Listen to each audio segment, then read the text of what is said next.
Hello, and welcome back, Ashen Ones, Travelers, and Unhallowed. Uh, it's your cat boy, Kiosk here, and hey, we've got a random encounter for you today. Some might say this is, in fact, the Dark Souls of random encounters. Um, we got some showcases to show off, and I brought with me two of probably some of the best runners of this category.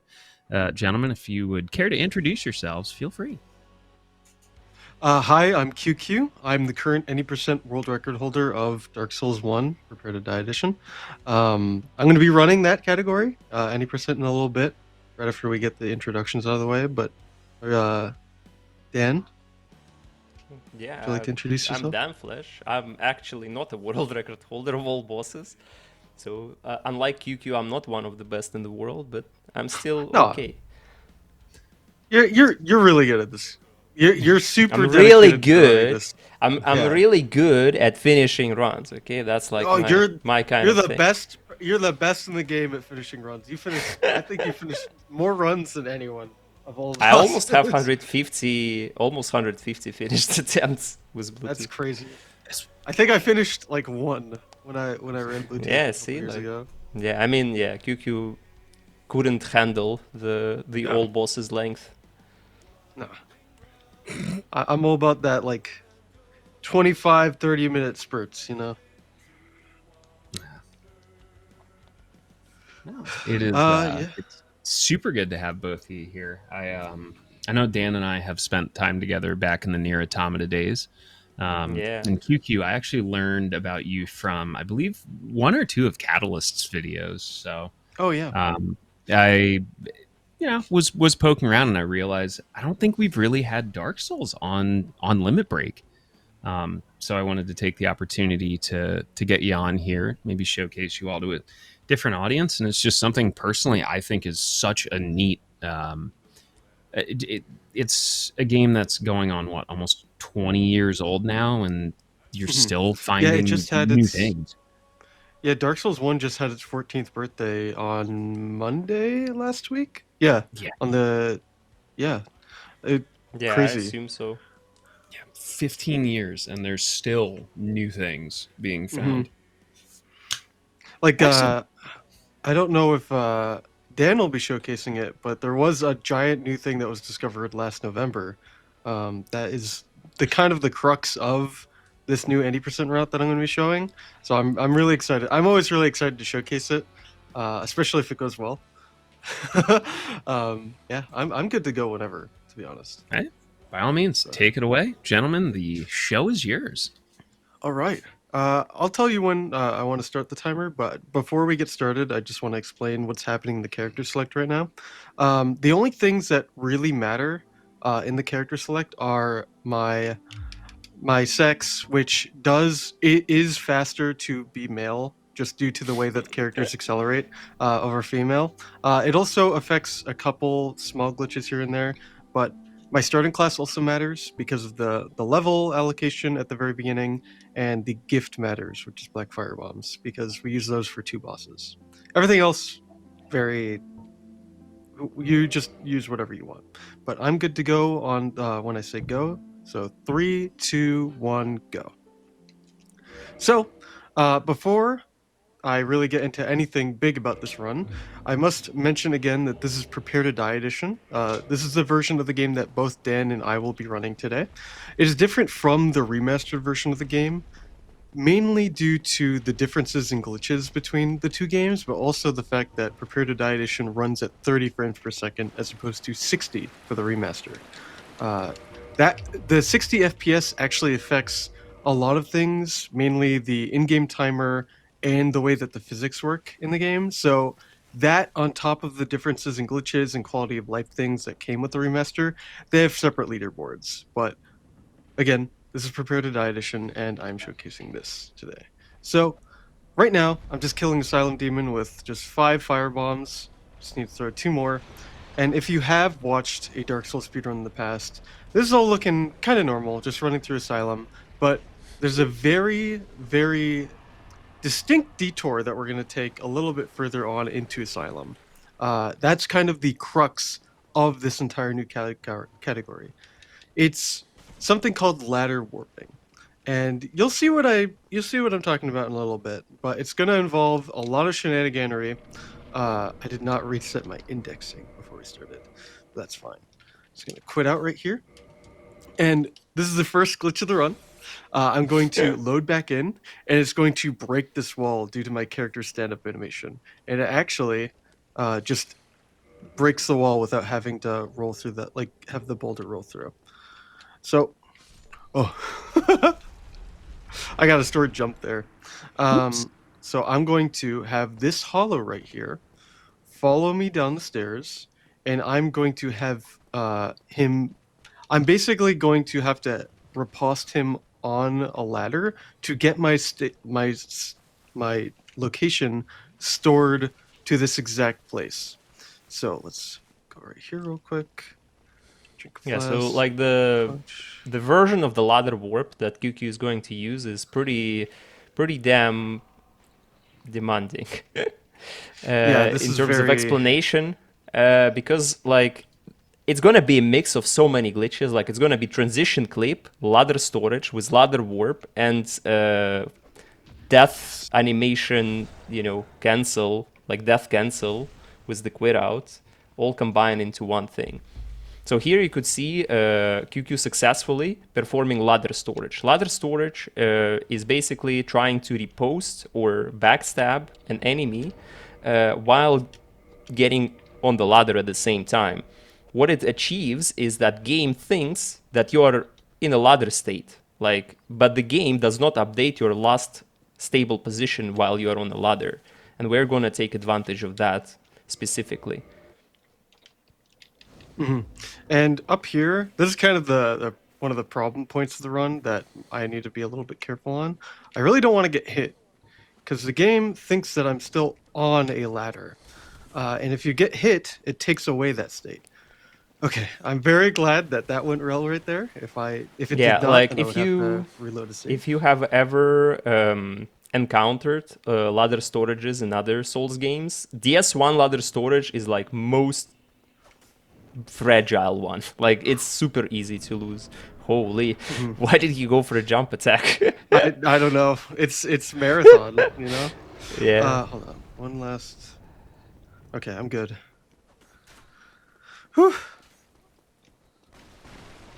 Okay, whew, Ooh. that stressful part's over. So Nice. if you fall at all, it removes ladder storage. If you pivot at all, it removes ladder storage. If you get hit, it removes ladder storage, and if you run out of stamina, it removes ladder storage. So right there, if you paid attention, my character did this weird flailing animation, and that's actually what happens when you run out of stamina on a ladder.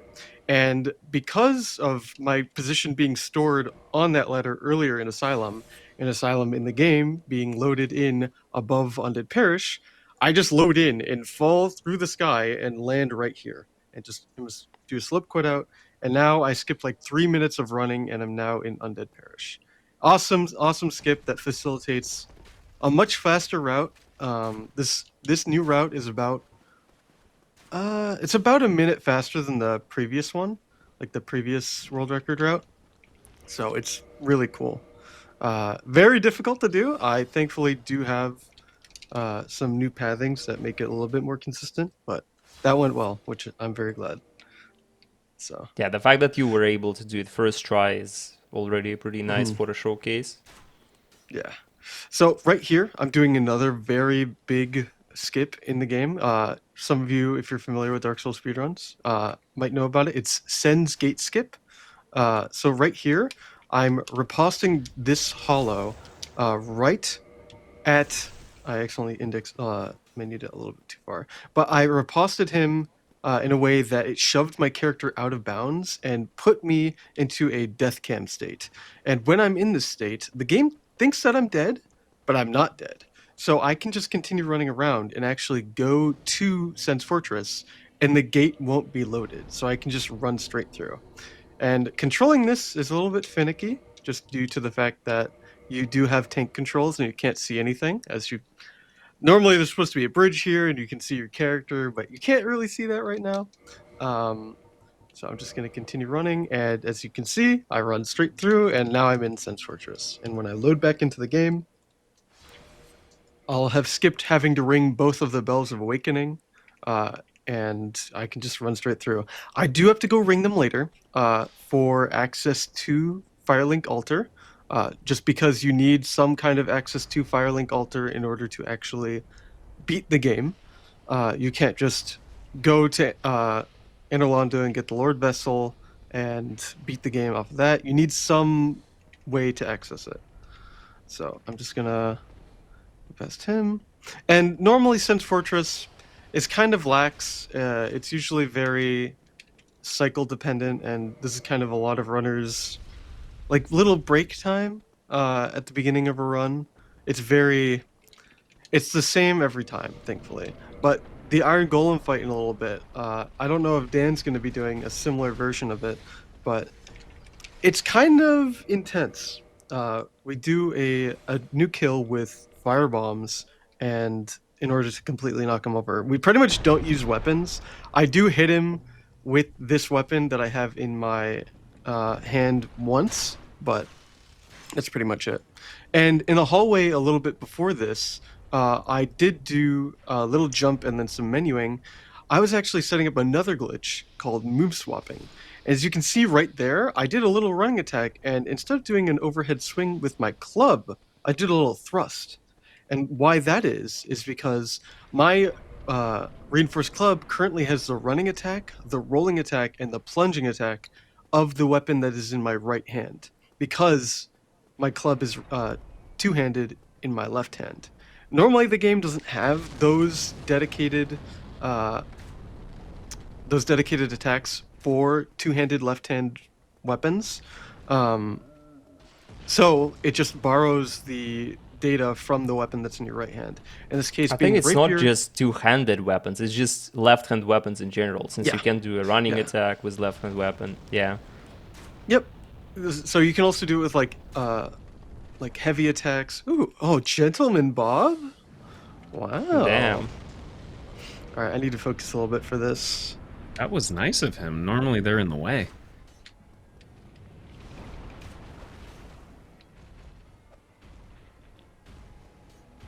Okay, so the thing about Iron Golem fight is that there is a feature left by the game developers that you can make him fall off from his bridge right here. But in order to do so, you need to make him stagger and, you know, actually, while falling, actually fall off from the bridge. Like that.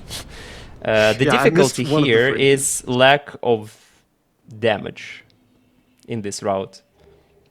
And yeah, so QueueKyoo was doing like a very advanced version of the strat that is like a couple seconds faster than the easier one, but it requires frame duping bombs. I mean, it's not a single frame dupe for consumables, right? It's like for bombs specifically, because it's for bombs I think it's 2 for frames. firebombs. Yeah. So you have to input. So after you throw the last bomb, you have to buffer your like usage of the item in a specific 2-frame window in order to reactivate the bomb that you no longer have, and you can chain it indefinitely if you're tool assisted speedrunner. But I mean, QueueKyoo have almost reached tool assisted level, so. Yeah, normally I'm pretty good at the frame dupe, but unfortunately you can still miss them even if you have trained it. Hopefully, I should have healed. Yeah, it's a bit confusing that it's like 2 frames dupe in this case, but it's called frame dupe. But because like most of the time historically it has been used for humanities and like white souls, like the non souls without confirmation box, and it with those animations it's actually 1 frame in order to dupe them. That's okay. Let's Just go. missed that jump right there. He just lost 10 minutes of the run here. Yeah, I lost 10 minutes. We're gonna be overestimate now. No, just gonna Oh my keep god. poking you. Oh jeez, I'm just gonna quit out. Yeah, I never practiced the normal Okay. way, so. So the thing Yeah, is that, yeah, poking enemies with the weapon that you don't have stats for is not the best idea. I am going to showcase a new thing right here if I can actually get it. We recently found. Nice, I got it. We found a way to Nice. interact with levers without actually touching them, like going through the entire like animation of pulling the lever. So That's actually nice. That's like a what yeah, 3 it's or like 4 second time save. it's like a 2.2 second time save over the fastest way that you normally would be able to go through that. Oh, he got lost. He like spun all the way around that. So I just Yeah, healed that's a there really because this cool is small another finding. problem spot right here. I can just get clipped by these imps if I'm not careful. So I just need to listen real quick. He did not throw one.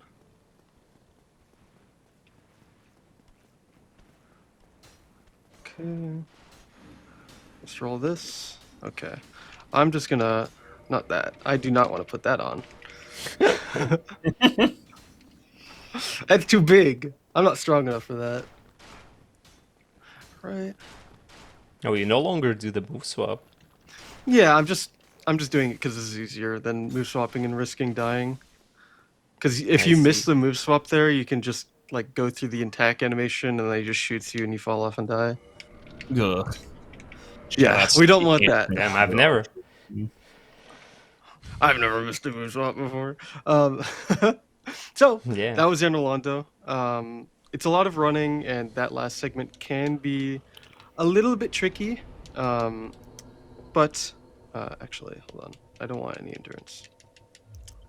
I just want one attunement, and then I can just dump the rest of my levels into strength, and that's all the leveling that we're actually doing for this route. We don't need any more stats aside from this.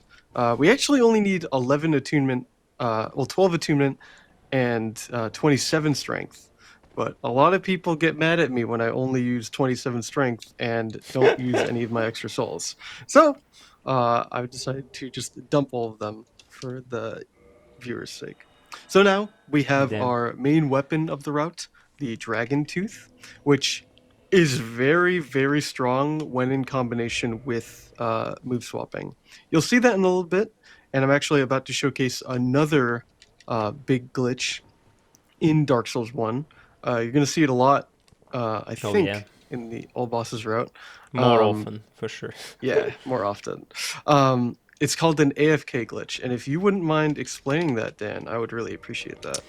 Okay, so the game checks for like the enemies in the game. They refer to a certain list of targetable uh, like targets list, so to speak, and it updates every 5 seconds. And the thing is that certain animations in the game deload you from that list, and if you uh, time your animation that deloads you from that list exactly when it updates, enemies can't target you, resulting in them just staring at you. And this is what exactly like QQ did. So he used his Oh, story go. animations such, or he used his animations such as switching weapons around that deload the character for a few frames, and he made like he did a very specific sequence of actions to buffer all the actions to perfectly deload his character for a few cycles, which resulted in bosses at the start of the fight just staring at him. The problem with that glitch, or like the shortcoming, is that the moment you attack an enemy, you become a targetable entity immediately. So you have to actually fight Mhm. for real. Yeah, and right here earlier on when I was doing Iron Golem, I accidentally used my throwing knife while trying to frame dupe, so I actually have to talk to Guinevere. But normally you just kill her. Um, so I only have one arrow, and I kind of need it for some stuff. Oh damn! Yeah, Yeah, since you don't yeah, need I have Dark blood Londo, whistle. you can actually spare life of illusion. Hmm. So that's Damn. Orlando. So now we're kind of going in a little bit reverse order. We're gonna do gargoyles and then quailag, and that's for access to Firelink Altar for a little bit later. But right now, I'm going to do a very extended version of that AFK. It's just going to be a big looping cycle of inputs. 1, 2, 3, 4. 1, 2, 3, 4, 5.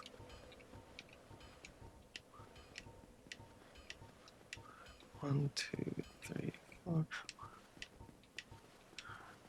1, 2, 3, 4. 1, 2, 3, 4, 5. And this is to actually. 1, 2. I lost count as soon as I started talking, but that's okay. I think this should Yeah. still work. This is to make this room a little bit more consistent, and by a little bit, I mean a lot, because these hollows actually are super aggro. They love just smacking you around all at once and just killing you instantly, especially if you have such low vitality. And right now, you're going to see exactly how powerful the Dragon Tooth is. It looks really powerful on Ornstein Smo, and you're going to see it just absolutely demolish this boss right here. As long as, okay, he decided to fly up, that's fine. He still dies instantly anyway, because I have this end game weapon, well, middle game slash end game weapon, and just one shots them. So, very cool. Well, it's a very powerful weapon, but at the same time, yeah, just move swap makes things die really fast. It does. The It real really does. drawback of the move swap that makes it like not, it's a very powerful glitch, but what adds like some sort of skill ceiling dynamic with using move swap is that we use running attack, which requires a little bit of skill to buffer it optimally, and also all the weapon properties are preserved despite animation changing. So your stamina consumption with the running attack is insanely big. So despite Especially it looking like with- super easy, yeah, it actually in some fights, in some cases, it actually requires some knowledge about what you're doing. It's not like brain dead easy.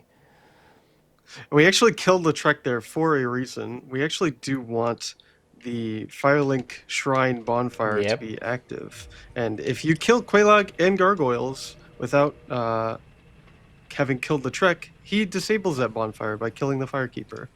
So right Yep. here, I'm doing another skip called Lighttown Skip. And right here, I just performed a transition clip. And I'm going to be falling down this shaft and landing on this little tiny seam and doing a slope cutout so that I survive. And another series of aims. Hopefully I get this roll. Nice. Land on the seam, run across this pixel wide invisible seam. Hopefully I actually get the delayed roll. And this is probably like, honestly, it's my favorite skip of the run. It's just really difficult. So right here, we skipped all of Blighttown, go directly into Quelaag's domain. Very cool. Yep. Saves. Is it like 50 seconds? I think in game I mean, time. it saves a ton of time in your case because you don't have master key. Yeah, I don't have the master key. Yeah.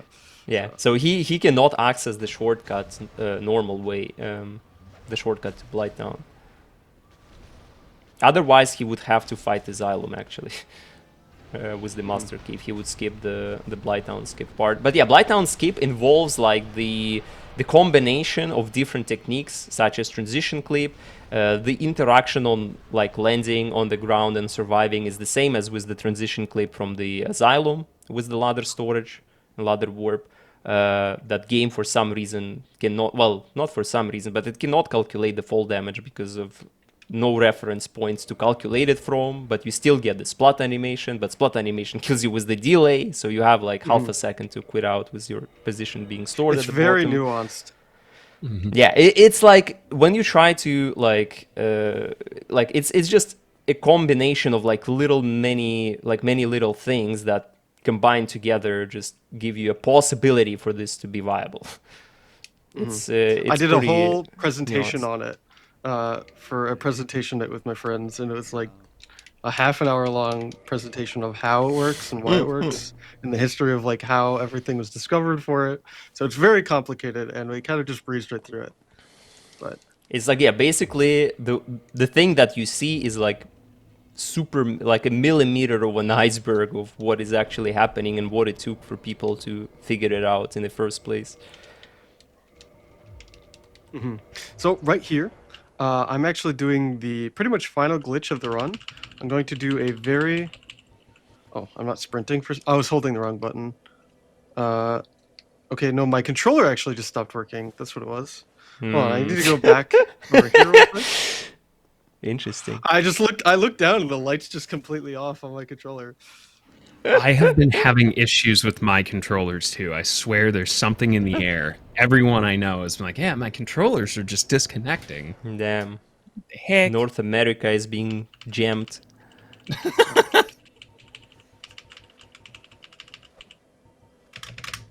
Okay, spell swap. There we go. Okay, cool. Whew. Okay, so what I did Let's there, and how I'm in the kiln already, the final area of the game, is I performed a spell swap with Homeward in order to basically trick the game into sending me to the default location of the last bonfire I was at. In that case being the Lord Vessel, and it doesn't really know where to send you because you interact with two bonfires essentially at the same time, and it's just like, okay, I'll send you to the 000 location of the last area you were in with your bonfire. So it just sends you to that exact spot in the kiln, and that skips about, I think, 16 minutes, maybe 17 minutes, because the no wrong warp world record is about 36 minutes long, and the any percent record is 19 minutes long. So yeah, it just skips a huge chunk of the game. Definitely one of the biggest time saves in the entire game. Yeah, it's a I think huge the only sequence one. break.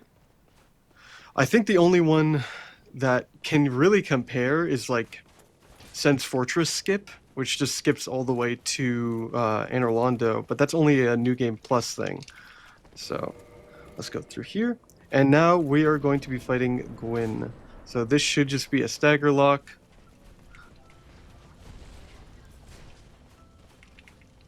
Okay, thank you for not instantly attacking. And normally I would finish him with a riposte because that is a little bit faster, but it does imply some risk. So I am just going to finish him with 2 more running attacks. And time will be when I say so, like right after I skip the final cutscene. So, and time. Beautiful. I mean, that was perfect. I don't think Yeah, that anything was a went pretty wrong, decent actually. run. Yeah, aside from my controller giving out at the last second on the homeward wrong warp. Oh yeah, that's true. That was That's I true. just was not sprinting. I looked down. There was no light on my controller. Yeah, so the thing is that we use in-game time to time Dark Souls 1 speedruns, and generally, historically, Souls games has been timed using in-game timer. And some strats that are being used in a speedrun, like for example, Blighttown skip, does not really save much time in Yeah. real time because you quit out a bunch of times. But since when you quit out and reload your character, your in-game time stops.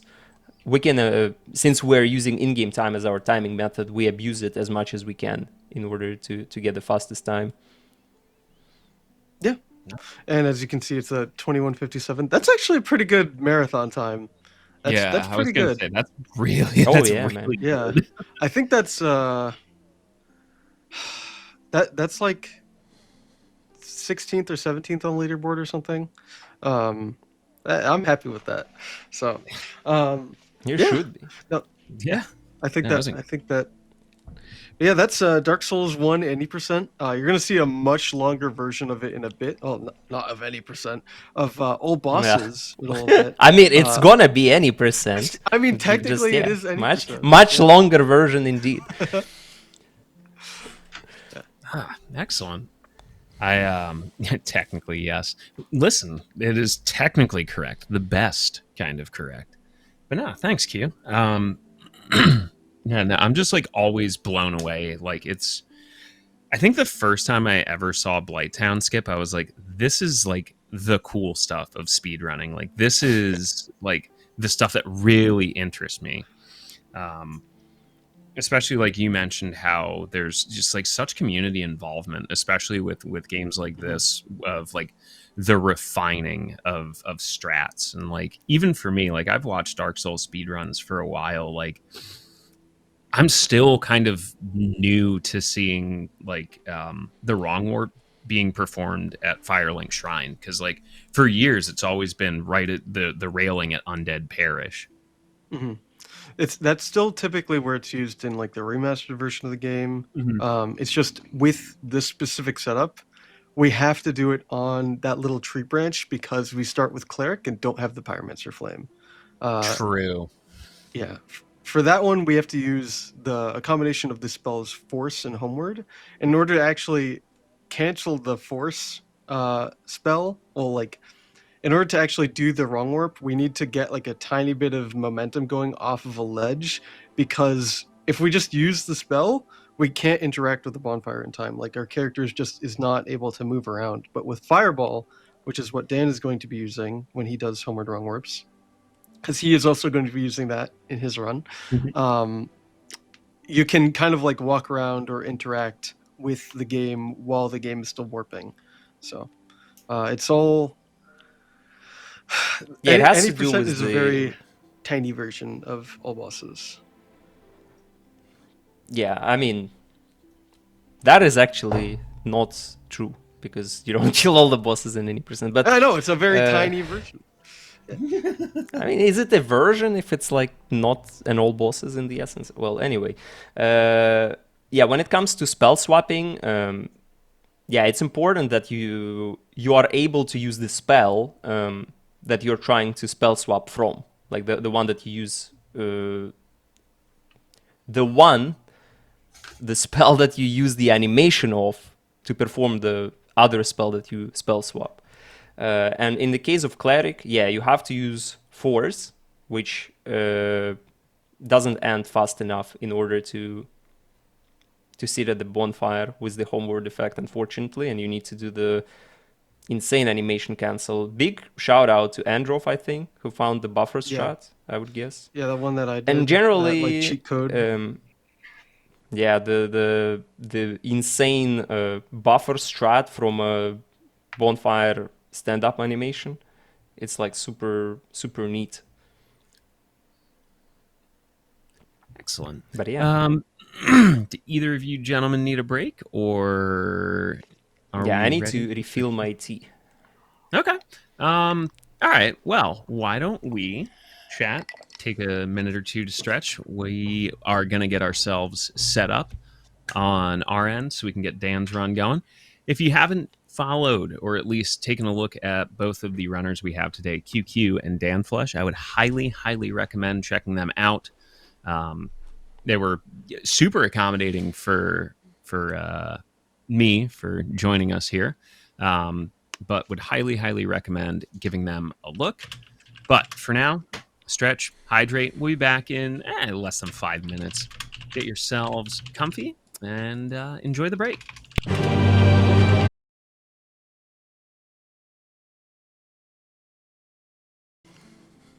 And welcome back, everybody. Quick break. Dan got some tea. I also got some tea and coffee. I have both because why not? But yeah, welcome. Dan, you are now going to show us the longer version of any percent. Yeah, longer version of any percent. Longer version of any percent. Nah, this is gonna be all bosses, which I think the first time I saw any percent all bosses, I believe it was remastered, but Marionette was running it, and I was so interested. The fact that you said that specifically, I think, is very funny, because Mario is a giga hater of remastered, so he probably would not appreciate you saying that you have seen him running Dark Souls remastered. Yeah, well then maybe it was. No, Marionette never ran anything in remastered. No. Really? Okay. He's well, like a giga hater of Dark Souls remastered speedrunning. See, look at that. I learned something new today. I was misremembering what I was seeing.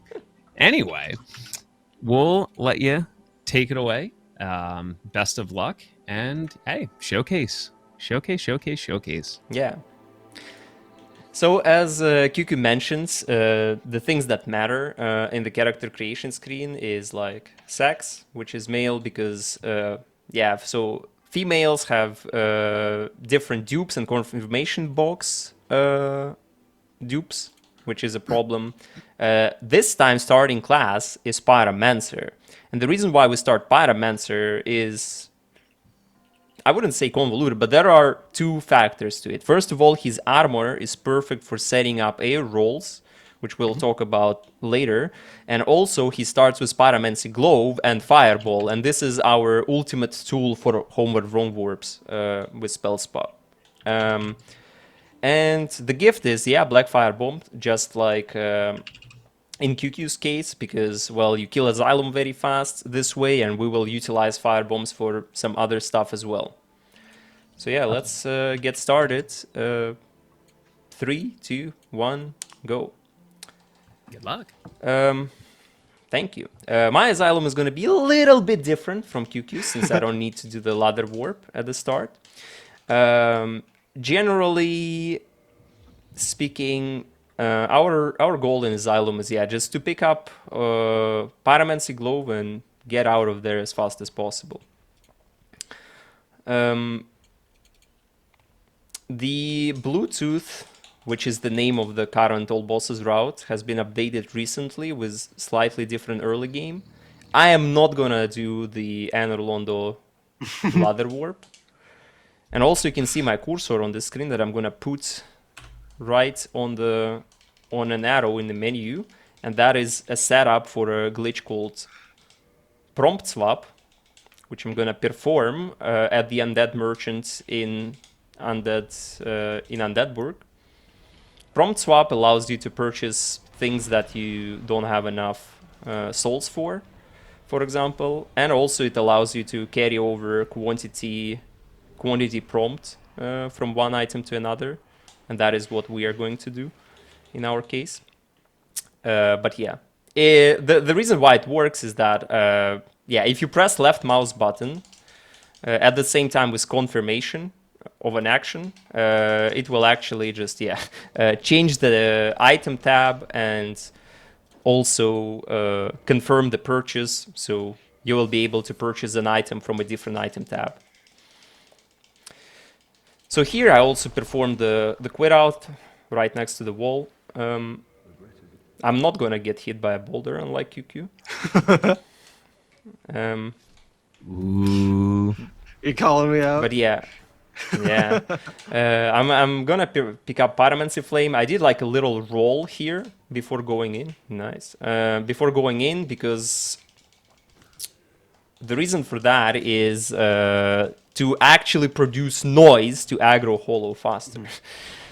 This is a stealth game after all, so like producing It noise really is. matters. It really is. We even have the box in like Metal Gear games where you just hide in plain sight, like True. right in front of people, with the AI breaks.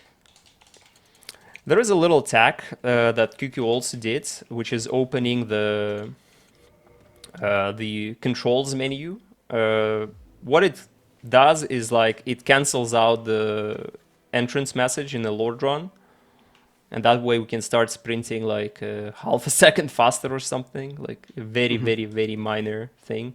The reason why it works that way is because the like opened menu cancels out that window, and also specifically like the PC controls thing helps to like can be preserved through the cutscenes, so it doesn't disappear despite cutscenes playing. So I'm also going to Undead Merchant here. Luckily, I don't need to be as careful as QQ about hollows. So what we're going to purchase here, some throwing knives. I'm actually going to purchase one extra. Rapier for move swap, Reinforced Club for fighting, Short Bow for move swap. And here I'm going to purchase 36 leather gauntlets and store negative quantity by looking at them once again. The way it works is that, as I mentioned before, like prompt swap allows you to carry over. Okay, important moments. So now I'm kind of in a similar situation with QQ that I can't really quit out Nice. to carry over my negative storage, negative quantity storage that we're going to use for duping. Because quitting out s- resets the value back yeah. to the default. Yeah, the way it works is that when you try to purchase an item that can only be held like one per type, it does like very simple maths. So if you have like more than one, it just goes in a negative value. Oof, that's not very nice. Should be fine. Actually, might not be fine.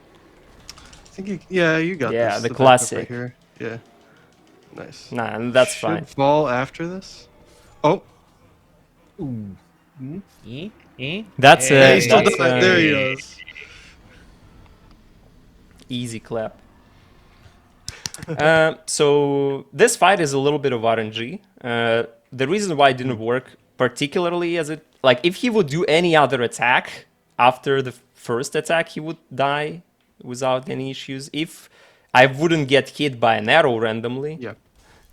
I would also There's so be many fine. factors that But can just go so yeah. wrong in that fight. This particular strat with making Taurus fall off is a little bit of RNG, which is not really that big of an issue.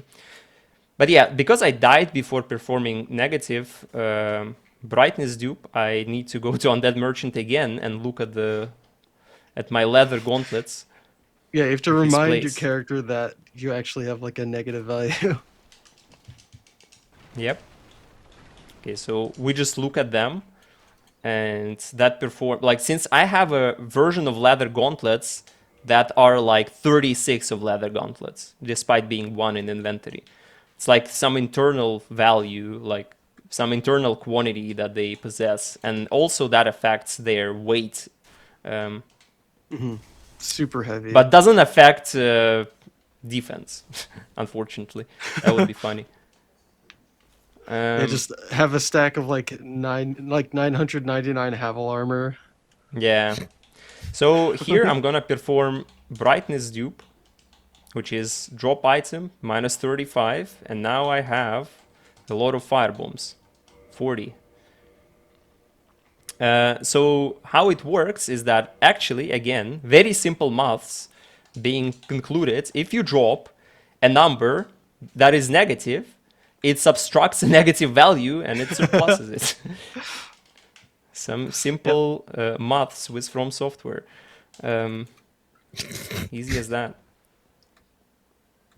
If Dan has 72 gloves and drops 45 of them, how many fire bombs are on the ground?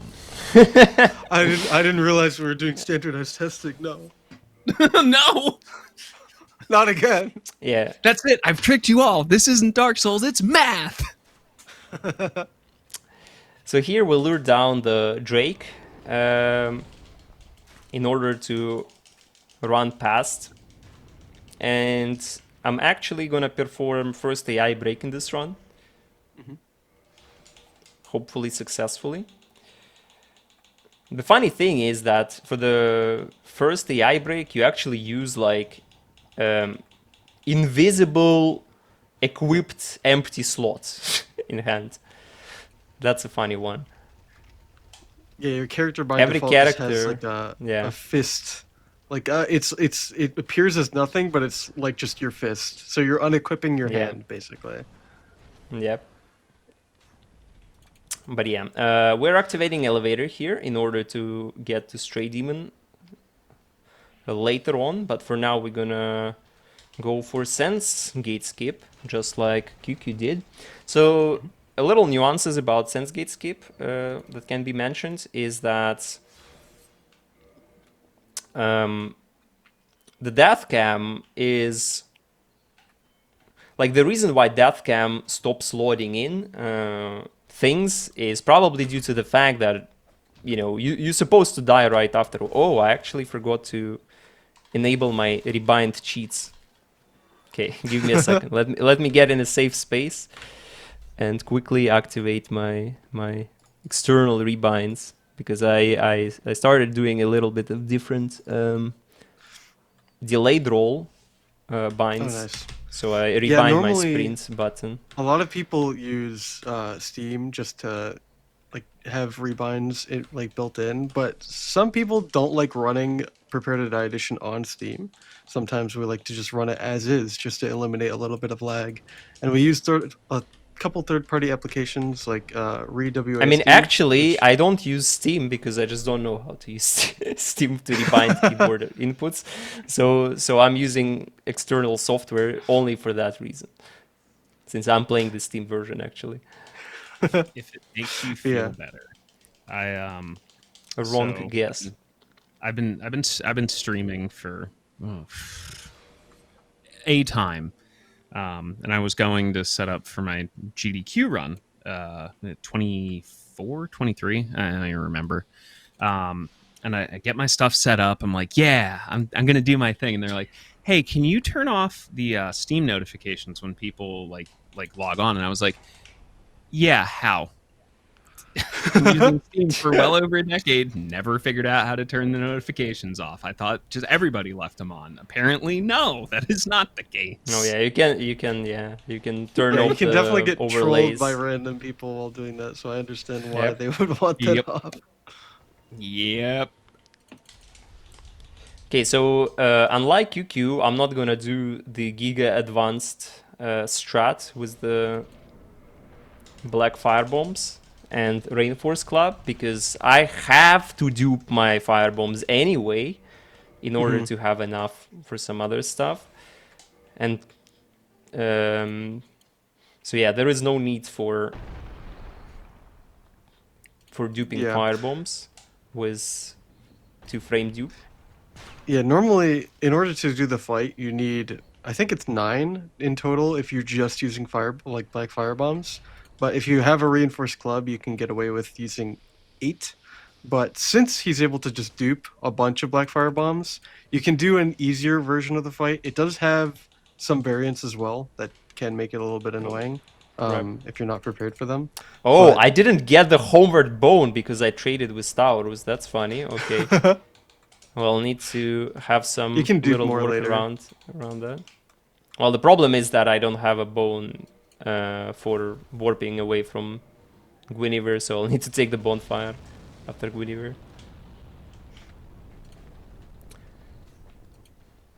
Yeah, that's a funny side effect from dying Yeah, in dying Taurus there. fight. Because Yeah, the double game gives you KO. like humanity and homeward bone with a delay after you defeat the boss. So I died like before it happened, so I've never got the reward. Damn, that was something. Ooh. Got blasted right in your face. Okay, so Nice this little firebomb piercing. fight. Yeah, thank you. This firebomb fight is actually, in my experience, random as fuck. Actually, like I really don't like how it works, but seemingly it's working just fine this time. The funny feature about using black firebombs for fighting Iron Golem is the nice little feature about fighting Iron Golem with firebombs is that for some reason firebombs deal double damage toward the stagger. Normally you need to deal 400 damage below the knee in order for him to enter first part of the stagger animation, but with firebombs you need only 200 damage. And I don't know why it is like that, but it makes it like if you would have to actually deal 400 damage with firebombs, it never would be viable for a speedrun, I think. Definitely not. And here is the glitch that I keep forgetting to explain every time I speedrun, because it's like at this point the perception of this is that like it's a feature, which is confirmation box dupe. If you queue up the item with confirmation box and open your inventory while it's in the queue, you can use any other item in your inventory with the effect of the one that you queued up.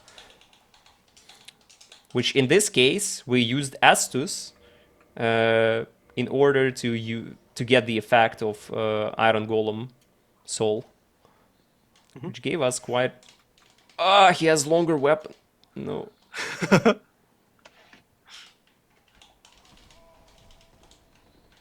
Ooh. I'm not that used to the Hilthar one yet. Yeah, these painting guardians are giving us a little bit trouble today, but thankfully you made it past. And actually Yeah. got an Amber after, so you should be up If twice. I would die there, that would be a really tragic time loss, but Yes. luckily I didn't. So here I'm not gonna use some fancy strats by doing the drop activation. Like I don't even know how the tech is called. I Drop don't know. use? I drop interact. I don't know. Yeah, something like that. Eloise, I don't think they named it. Okay. So I'm going all the way down, unlike QueueKyoo did, in order to get the bonfire here. This bonfire, unlike many others, is warpable. Not every bonfire you can warp to in this game. You can warp from almost every bonfire, I think, or every bonfire. There are even bonfires that you can warp from without having Lord Vessel, I think. But I don't remember which ones. The only one that you can't really warp from is the one in the Painted World, pretty much. And Oh I yeah, guess true, the one true. at the end of the game to activate the final cutscene, but Yeah, fair enough. But it doesn't work as a bonfire, yeah. in a sense. So here I'm gonna perform a little parkour. Since this elevator works unlike any other elevator in the game, if you quit out before it stops moving, it will take the previous position that it was in, which we're gonna abuse because we will need to come back here in order to go to Ariamis a bit later. So we need for elevator to be in a different position than the one that allows us to proceed with Anor Londo. Yeah, a bit of looking back. He really wants you right there. He was very close. No, Gargoyle. Yeah, Gargoyle was very happy to see me. He was hungry. Yeah.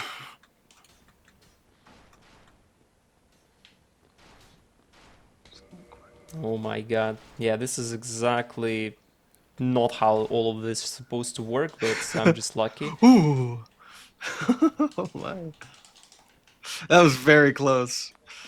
That was very scuffed. So I knew that the arrow is most likely coming from the back, but I didn't commit to rolling it, and I just got lucky that it didn't hit me, and then the Silver Knight Archer in front of me like switched to melee weapon, so I couldn't showcase the insane Reinforced Club move swap strat.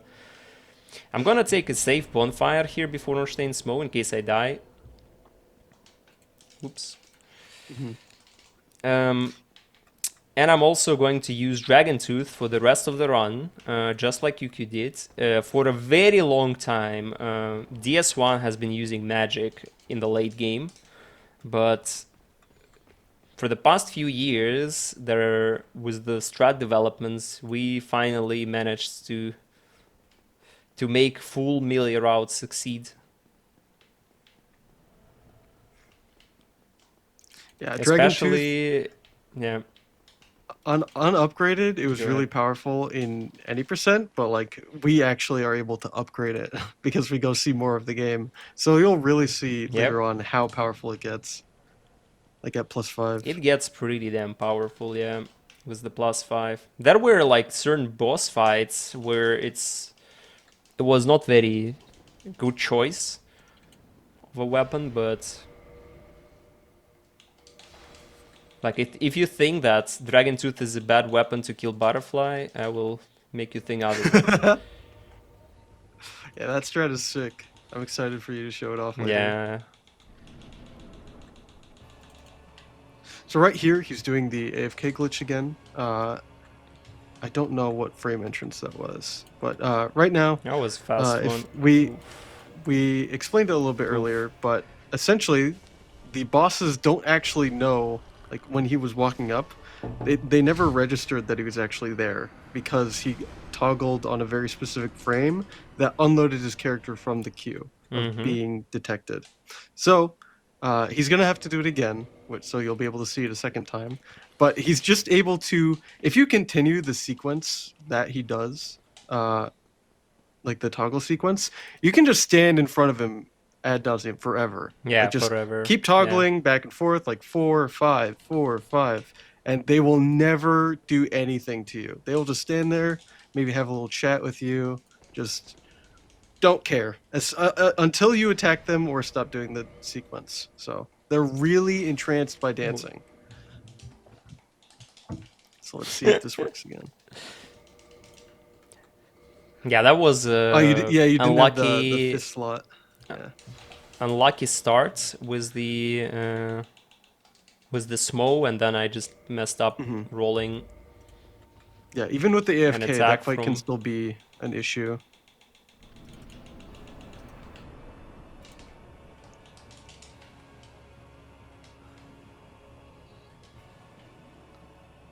Alright. Okay, this time I got like the RNG from Smo, Nice. which is a butt slam.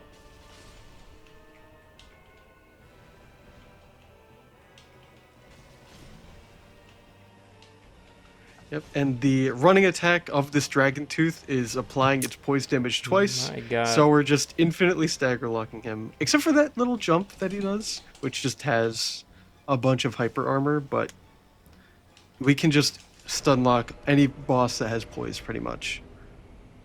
Poise that matters. There's a couple bosses that have poise in a different sense. But these bosses that can be staggered like that, we just kind of Yep. just shred. That is true.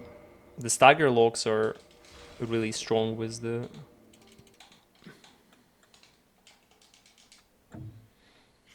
the Okay, Dragon Tooth. instead of boning out, I don't have a bone, so I need to come back to the Princess Chamber bonfire. The thing is, like, yeah, I need to preserve my souls, but I don't have a bone to warp away. So now the reason why we rushed for Ornstein and Smo is to acquire a Lord Vessel. What happens next is that we go to Stray Demon. And the reason why we go to Stray Demon is because after Stray you can pick up the doll, Peculiar Doll, which is a key to enter... which is the key to enter Painted World of Ariamis. So, despite Stray Demon fight being super slow in this route, we have like +0 Dragon Tooth, and it deals like not quite a lot of damage because Stray Demon has a lot of health. We still want to rush to Ariamis really fast because of the other glitch that will happen later on, which is called Equip Slot Manipulation. And Equip Slot Manipulation will allow us to... Actually, let me count. 7, 8, 9, 10. Yeah, you have like... For the first time when you go to... when you come back to Asylum, you need to wait in the nest for a while. It's like, is it 12 breathing cycles? I count 10, but it's like more like 11. It's just I start counting one cycle later. I see. I know some runners use like the in-game timer and have like an auto splitter for it. Yeah, I'm not using this pathetic cheats. Yeah, this fight is... It's not... Oh it's not insanely difficult. It's just very annoying and RNG heavy. Like if he flies up a lot, or like spams magic in a very unopportune way, it just ends up losing a lot of time, and that in combination with the next split leads to a very there's a funny meme in the Dark Souls 1 speedrunning community called it's just Bluetooth. It's the name of the run. Yeah. Infamously, you just lose a ton of time at this point in the run, just due to RNG, because the next boss that we fight can spawn in an inopportune location. Stray can give you really bad RNG with flies and just attack cycles. So this is a very annoying part of the run that has a lot of just not insanely difficult to deal with things, but just a lot of variance that is very inopportune. You didn't forget the doll. He didn't forget the doll, but I need to dupe the bone, so I'm like being extra normally cautious right there. here, as soon as you grab the doll, you just bone out. But because he needs to dupe it, he has to do a little bit of extra stuff. So it's a little bit Yeah, it's a little bit different. scuffed. I mean, I could have duped out of the pickup animation, but I don't remember whether Gaming. that is safe or not. I haven't ran a route that dupes the bone at the doll for too many years.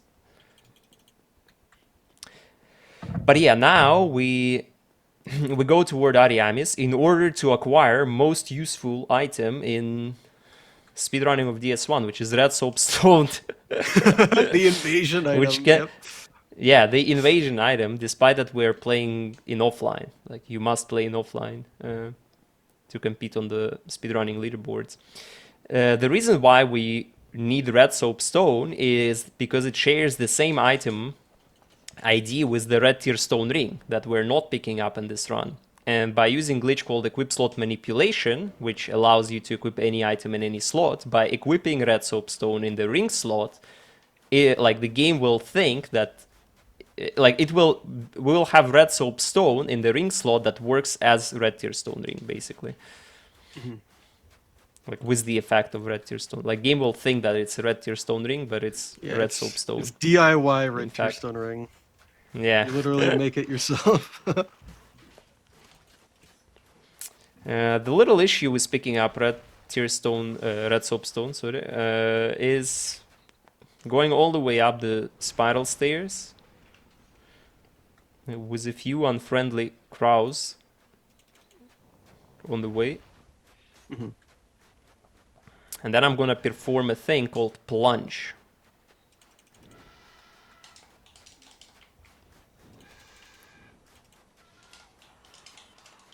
So what the plunge is, it's basically canceling your plunge animation by rolling. And it can be done mid-air if you have plunged on the ground, but the ground is no longer below you. So if you plunge on a ground that you can't stand on afterwards, game locks you in a hit the ground state of plunge animation, and you can cancel it out with the roll even mid-air because it doesn't check for like ground properties. And then you just use your iframes to cancel the full damage. Yeah, the roll animation iframes just avoid the fall damage entirely. And here comes the Priscilla. So I did quit out on the bridge beforehand. That will allow me to get the double hits at the Priscilla opener.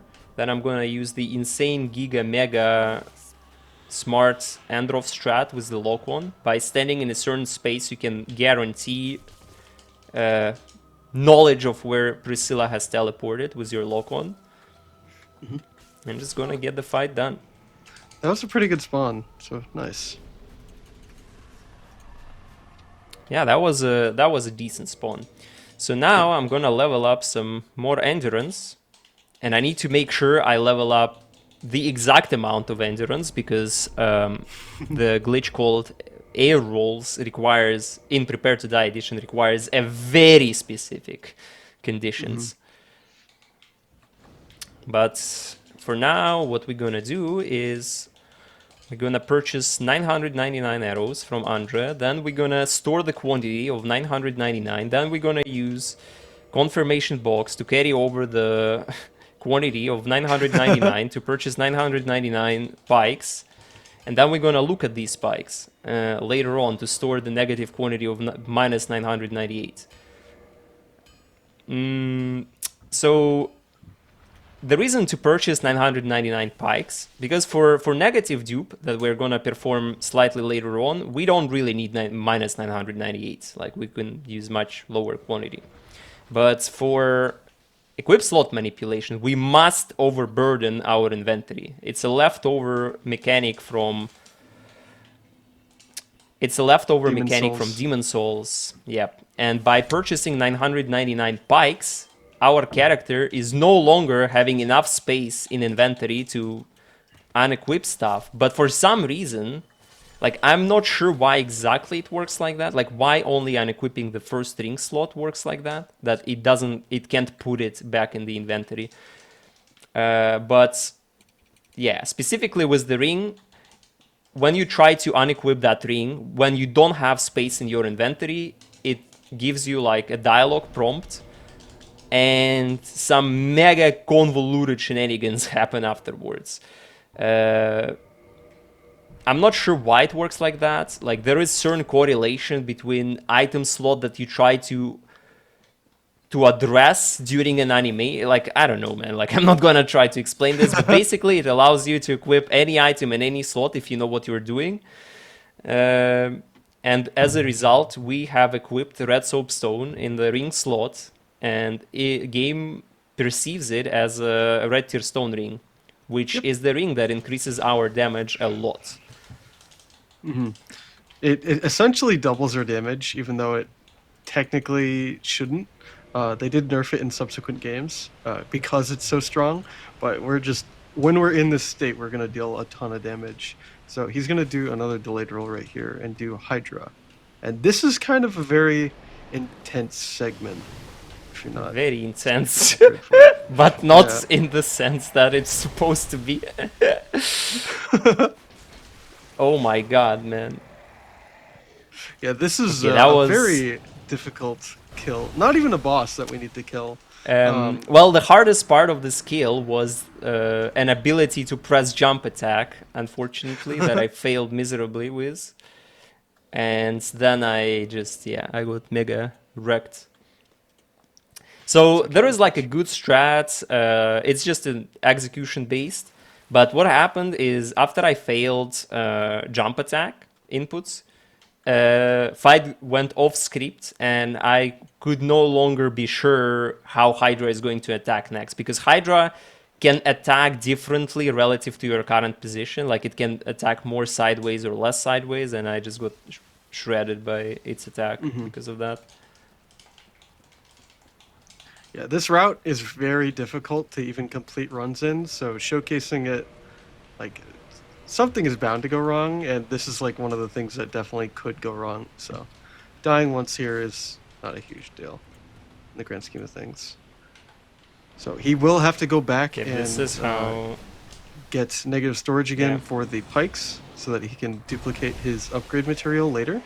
But that's after we actually deal with the Hydra. So here, nice. Yep. Get up on the Hydra's back. Oh, wait, wrong game. Get up on the Hydra's back! That's Dragon's Dogma, right? I believe.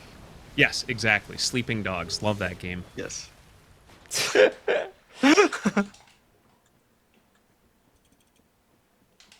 Nice, very good. Nice jump. XDD. So, the reason to kill Hydra does not count as a boss, but Hydra is a roadblock on the way to DLC of the game, which is part of all bosses, because there are 4 bosses in the DLC. So the golden golem spawns in here right after you kill the Hydra, and then you have to save Dusk from that golden golem. But right after saving her, we kill her because it's faster. And under normal circumstances, it would also work a bit differently, because I would not have enough souls I would not have enough souls to upgrade my Dragon Tooth enough to +2. So I need souls from killing her to save a little bit of time in Seath fight. Okay. Gonna do another brightness dupe right here, which will allow me to... Oh, I need to equip Soul of Priscilla as well. Nice. In order to do a few dupes. Normally, Get enough. we dupe the dragon skills like right after we kill Hydra, but he died, so he lost that negative value, so he had to go Yeah. back and re-get it. So, but now we have them, so no big deal. I've been moving my cursor around a bit. Primarily, it has to do with the fact that I need to level up, and leveling up with cursor, with mouse cursor, is slightly faster. Well, actually, not slightly faster. Quite a lot It is faster, much especially faster. if you need. It is much faster, but only if you need to level up a lot of stats in the same stat, basically. Okay, so now we have. We have performed equip slot manipulation that allowed us to equip red soapstone in the ring slot. Now we have red tearstone ring ready. Then we kill Hydra in order to save Dusk. And after saving Dusk, in the crystal golem in Duke's Archives, the broken pendant spawns. And broken pendant is the key to the DLC. And basically, right after we acquire red tearstone ring, what we do is we rush DLC. The reason for that is just because the RNG portion in the run is pretty big in the DLC, so you want to get it out of the way as fast as possible. Plus, you also purchase green blossoms in the DLC, which makes some Insane fights GFGS. easier later on. Yeah. So GFGS is just a parkour skip that allows you to bypass Golden Fog Gate. In order for Golden Fog Gate to disappear, normally, under normal circumstances, you need to place your Lord Vessel in the Firelink altar, at the Firelink altar. But by parkouring around it, you can actually bypass it. The reason why we do this is to just save time traversing to place the Lord Vessel. We are going to place Lord Vessel just much, much later in the run.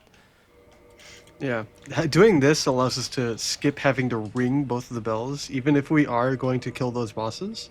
Because having Or to climb all the way up to the ladder is alternatively going via you cost. place the Lord Vessel by killing 4 kings, but then you have to ring the bells to finish the game. Usually it's that kind of issue that you struggle with. That you, in the old routes, you used to remove the Golden Fog Gate by placing Lord Vessel after 4 kings, but you would need still to ring the bells to get the access to Firelink Altar. Or alternatively, grab the Abyss Bonfire. Depending on the route, it would change. But now with the... Oh... That's a little bit unfortunate. I forgot to reset my bike. Okay, we're gonna ride the elevator all the way down for a moment. So this is what happens if you try to when you have not enough space. So what I did there.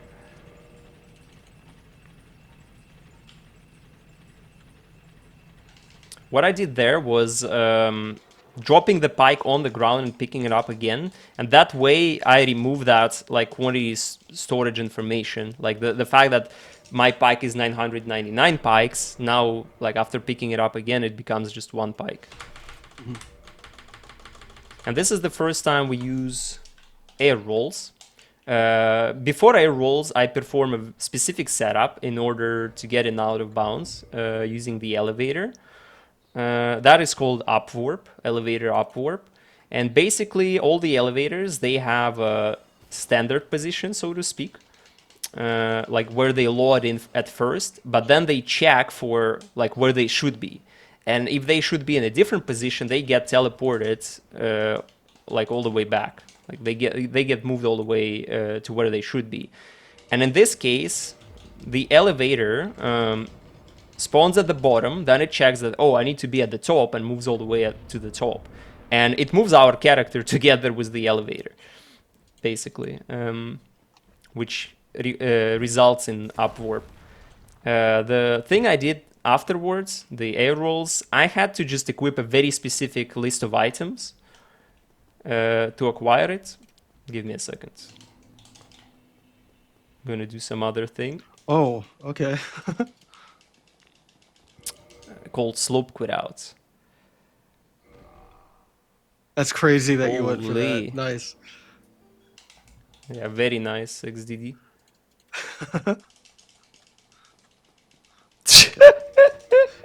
I had a delay. Nice. Okay. Okay, that was close to disaster, but Okay. I whew. was so bad that it turned out to be good. That's how I'm gonna call it. Yeah, that strat saves. I think it's like 16 seconds. Over like pathing yeah. a different way. In real time, it saves Um, 0 seconds almost, yes. but we're Yes. not running for real time here. It's just very. sense. It High can risk, be really yeah. difficult. Yes, it's very high risk.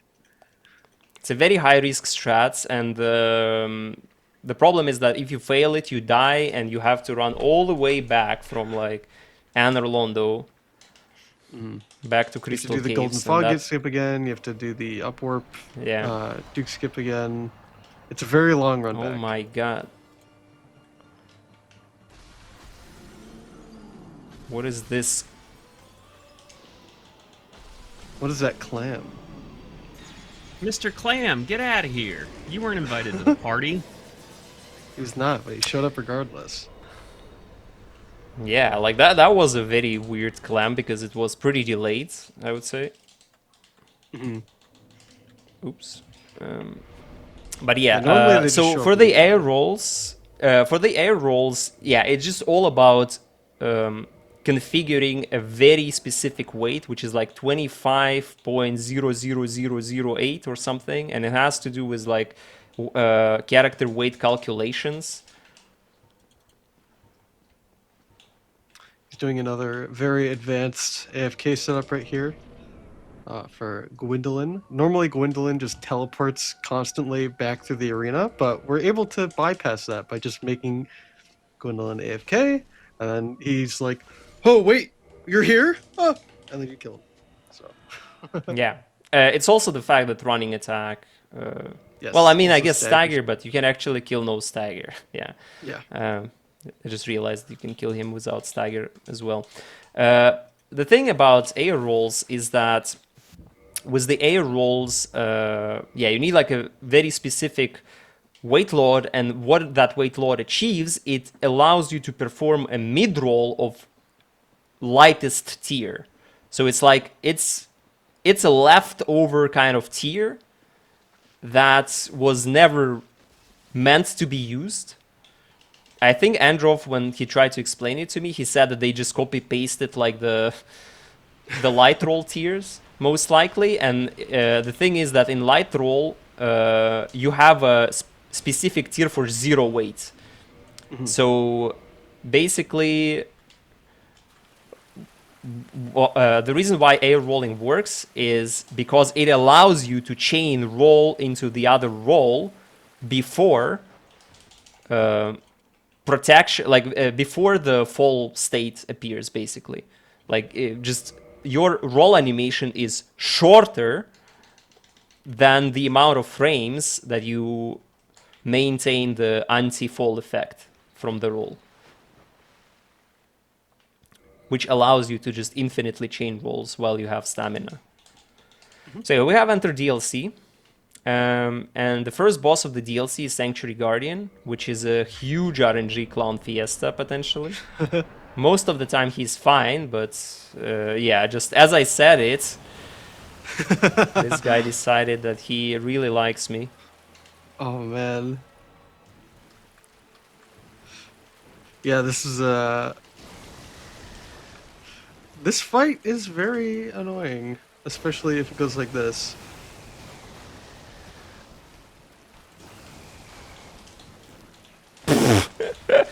I mean, I don't know. That's a typical Guardian fight. That was good job. Good job. That was very well improvised. I mean, yeah. I'm kind of used to facing all kind Used of... to getting bad luck on that boss. Yeah. Yeah. It's like Guardian... It's like... If he just decides to keep spamming like long-ranged options, there is really nothing you can do about it. You just have to wait for him to eventually switch to something melee. But yeah, I'm not taking... Like, the funny thing about this route is that we're not gonna take a single bonfire in the DLC, which is poggers, but it's also not poggers to die in the DLC because of that. I'm gonna perform another AI break here, just to run past the enemies with preserving my red tier stone ring safely. I could just run around and like it would be like 2 seconds slower, but that's not the way. It's not interesting enough, you know? You gotta showcase every instance I of mean, tech that we actually use. yeah, I prefer Except when for it the comes last to one. showcases to go for the strat that are actually used if they're marathon viable Yeah. theoretically. Like slope quit outs, not like some runners prefer to avoid things like slope quit out in the showcases, but it's fine. You're built different. Okay, so the thing about Artorias fight is that Artorias, as QueueKyoo mentioned in the Ornstein and Smo fights, there are bosses that can be staggered, and Artorias is one of the bosses that can be staggered, so it makes him like really vulnerable against move swap. So you can just chain stagger him basically. Here I use like a little bit of tack, like I don't particularly chain stagger, but I play out of anticipation that he's going to roll away so I can get the counter hit and save one running attack. So I offset my running attack timing a bit, but ultimately, yeah. The amount of damage I deal with my move swap Dragon Tooth is very big, so he just dies very fast. And the next one is like gem in a crown. Yes. I don't know. This is like the crowning thing of Dark Souls all bosses right now. It's Gothless Calamite with melee weapons. He's gonna do a very, very specific pathing with keyboard and mouse.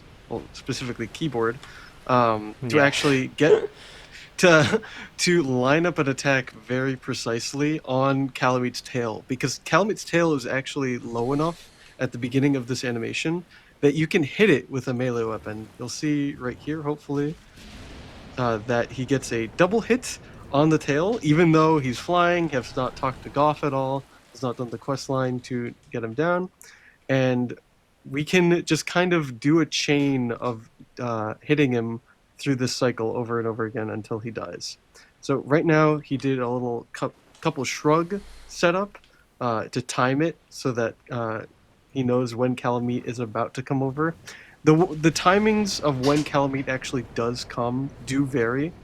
He can do a rare cycle in quotations because it's not actually that rare. He just And did it, so yeah. yeah. Where he just does like a little loop around and you have to kind of rebait the cycle. But we just do this over and over again and kill the boss without ever actually fighting it conventionally. This is way harder than fighting the boss normally. Like infinitely harder. This whole boss setup takes so much practice, it's insane. So that went very, very well. Yeah, the interesting thing about this fight is that we utilize the reason that allowed for this fight to be as consistent is a very minor glitch that was never used before for anything, which is called health bar glitch. So the reason why I know when to start running toward Calamite is because his health bar appears on my screen through the wall. And the reason for that is like when you attack an enemy, but not looking at their health bar, it gets like, so to speak, stored. Like the showing of the health bar being buffered, so to speak. So next time you see the health bar of any enemy, like the game will try to show it to you, basically. Yeah, so he just like watches in a very So- specific spot of the Okay. terrain for the health bar to actually come. And that's like when Calamite is flying over in the distance back to the location. And that's when he knows when to actually start running over to the specific location Yeah. to do the running attack to hit him. It's also Calamite, like the reason, for example, for rares, I just did the township skip. It was just the delayed rolls with a very finicky setup that Andrew found to be able to acquire an actual plunge.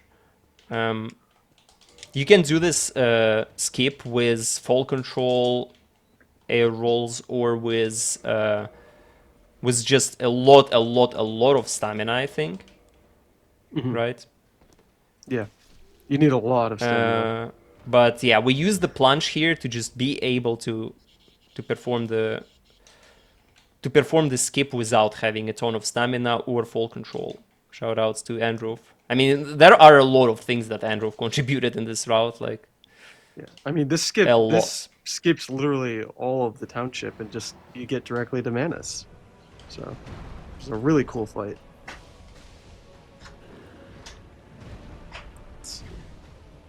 This is one of those bosses that cannot be staggered via poise damage.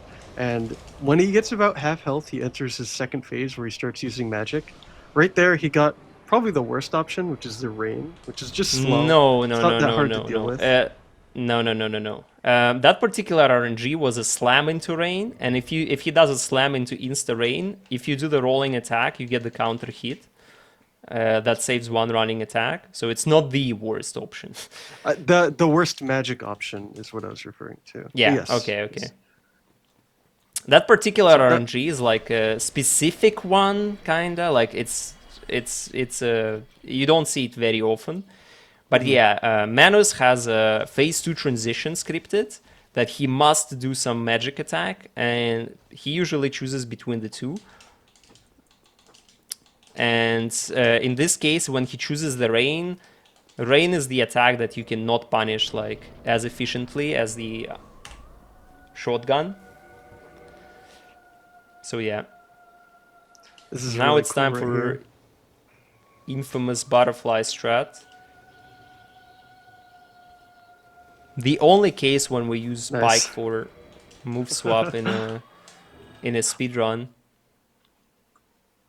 So Yeah, for normally this strat to work, we need to we use the Pike because Pike also has multi-hit moveset on the running attack, but the timing of multi-hits is very different than with the rapier. It has like a double multi-hit in a very quick succession that allows to actually just burst butterfly really fast. And the with weapon the that we quick use double is like hit. so long and just can actually Yeah. reach out far enough to hit him. So Exactly. Gigatooth. Gigatooth indeed.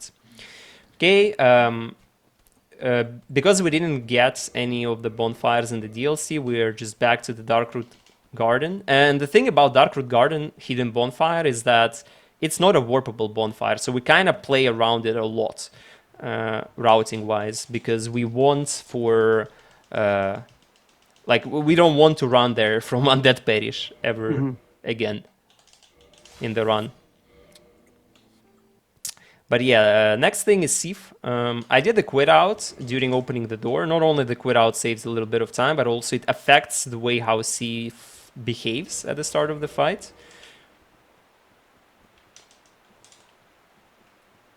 Yeah, pretty much all bosses behave slightly differently if you quit out near their fog gate or entrance. Sif, in particular, is facing the opposite direction. They're facing towards the fog gate. When normally, if you just enter in as soon as you open the door and just run to the gravestone, he just runs straight at you. But in this case, that did not happen because we quit out. So he had to do like a little turnaround.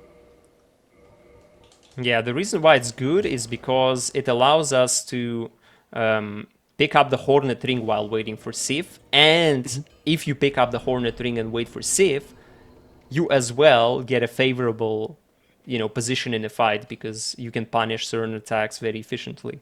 So it's like a combination of Like of all good things, picking up Hornet Ring, skipping the animation at the start of the, like, opening the door to the Sith, and getting a favorable fight outcome. Very cozy. Mhm. Yeah, so next boss is Gargoyles. We delayed quite a lot with the new version of the routes. Hopefully I don't fail the... I did fail the AI break. Nice. That's fine. With this amount of health, it's really not Yeah, you scary. should be fine. It's just, it's time consuming. Still not like 100% used to this version of AI break. Yeah.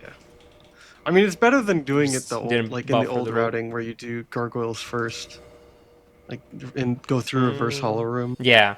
So the thing is, with doing gargoyles first, also that it's just way easier to fail the fight itself, because it was requiring like a very finicky snipe with the firebomb at the start.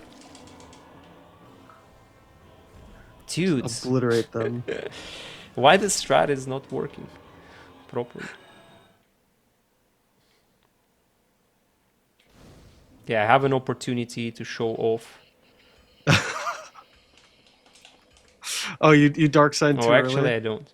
Yeah, Dark Sign too. I have a strat where I just mash Dark Sign, but I need to, like, I think I need to not, like, I need to let You need the to be in running negative attack stamina, I play think. out fully. No, no, no. Okay. Actually not, like, but I don't know.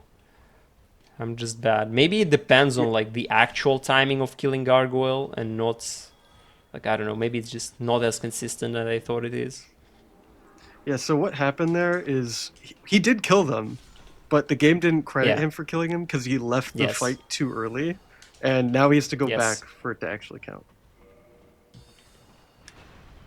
I mean, we're just farming Gargoyles, guys. Yeah. we're trying to get the weapons right now. Yep. Oh, see? Paid off.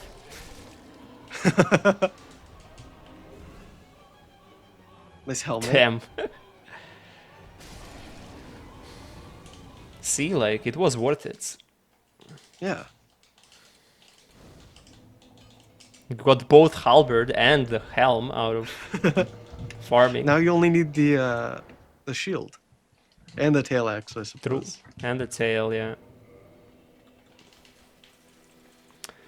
So yeah, I'm on my way to do the Blighttown skip, which QueueKyoo performed in his own run as well, which is again the sequence of transition clip into like no fall damage, lethal fall quit outs, and seam walk and delayed roll into Quellax domain. I'm not sure how delayed roll works actually. Yeah, Like you it have to involves perform certain some- kind of rebinds, but it has to do with like some kind of like input overlap, like the way how game Yeah. recognizes like alternate inputs. menu functions. Yeah. Because otherwise delayed roll would be frame perfect, if not for the rebinds, and it would not be run viable like ever, I think, without the rebinds. Oof. Okay. Not as fancy with my Blighttown skips as QueueKyoo was doing like a roll onto the seam. I should probably look into that strat eventually. The only issue with it is you need to kind of mash a little bit fast, otherwise you might not get the roll. I mean, I do the no plunge version anyway, so No, okay. move swap has broken. Forgot to equip to drop halberd on the elevator, but luckily it's not in the way for doing move swap.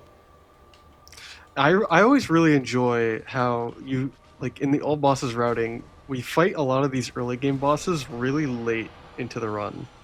Like Quelaag and Gargoyles, we fight them towards like the latter like half an hour now. Yeah. Like 35, 40 minutes. I mean, it makes sense routing wise, but it's always just like really entertaining that we can finish so much of the game without having access to like with bypassing all the early game stuff. It's really cool. Yeah, it's like really nice how sequence breaks allow you to perform cool stuff. Speaking of cool Cool stuff, stuff. I hope I will not fail the move swapped version of Fire Sage elevator clip. I believe in you. So this is like one of the iconic, like cool kind of sequence breaks, because technically this is a sequence break. Nice.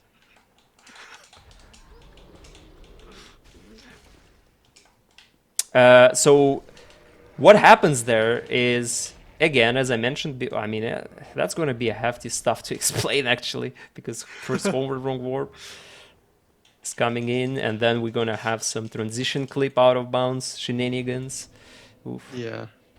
You can explain it, QueueKyoo. Sure.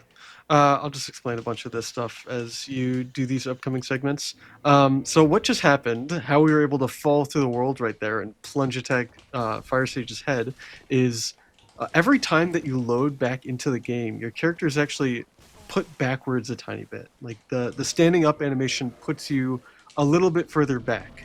And we abuse that by quitting out repeatedly and pushing our character farther and farther back.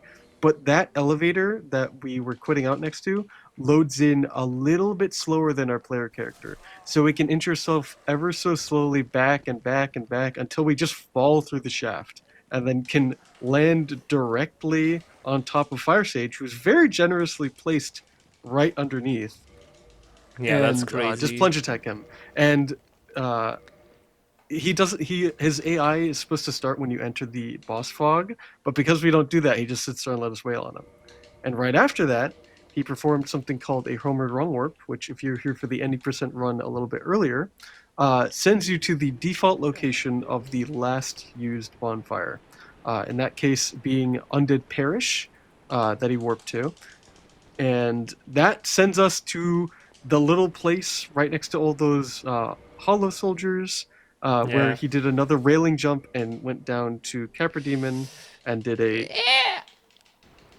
transition clip. Ooh. Well, you're gonna. Oh yeah, you're gonna be able to see it again. So that that's good.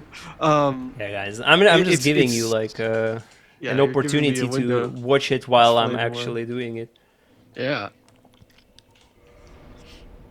Yeah, it was an unfortunate mistake on the skip. Like I failed the jump and I fell off to the reds. Mm-hmm. It's okay. That skip is a little bit, and by a little bit I mean a lot, annoying. Unfortunate that it's so late into the run because it's quite honestly I mean, very. the skip is fine-ish. It's just slightly finicky, like movements. Yeah, getting over the railing. Like requires movements. Yeah. But the out of bounds stuff that he did was another transition clip. Oh my god, man. Oh, he got stuck. Giga Hollow.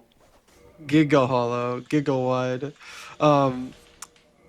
He will go out of bounds again and just kind of go through a bunch of ceilings and hallways that normally I don't know about everyone watching, but if you played Dark Souls before, I don't remember ever going out of bounds on top of the ceilings when I was going through the depths, but it actually lets you just kind of bypass most of the depths and go to the spot where the channeler is, where you can do another jump and go directly into Gaping Dragon's boss fight arena.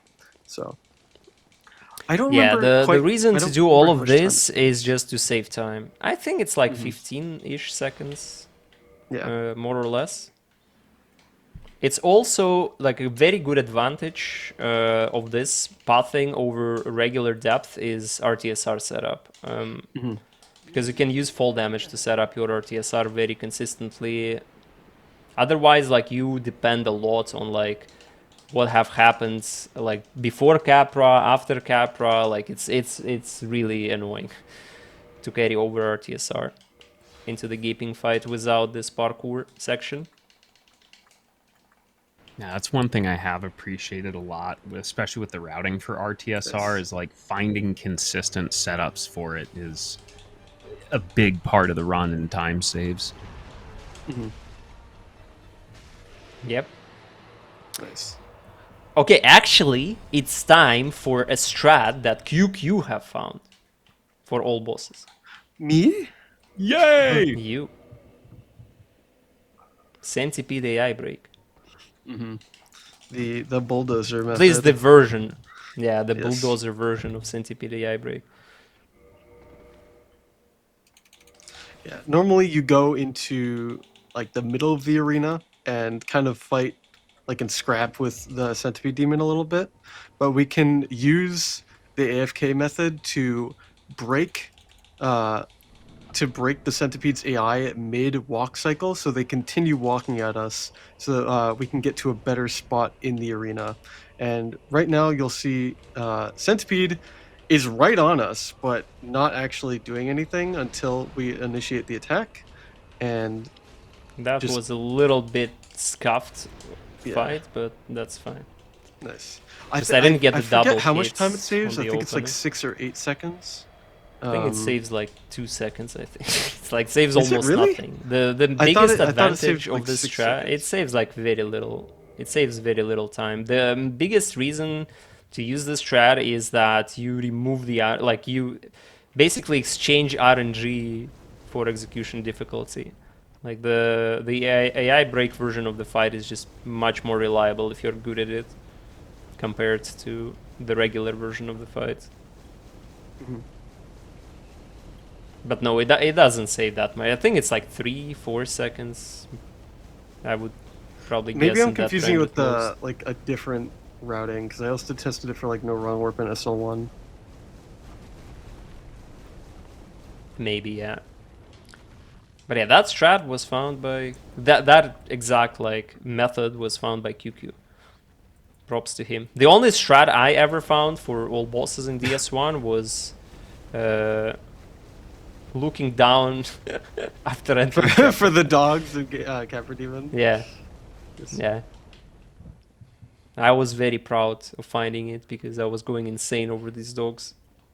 Took me like multiple hours to figure out that camera affects the dog's Oh, behavior. I also found the Iron Golem setup that you used earlier. I'm sorry. Oh, the firebombs fight. Yes. Nice. Yeah. Another contribution, even though way You more hate it. indirect. It's one, okay. because you no. I mean like it's just you were not finding that setup for all bosses specifically, so Yeah.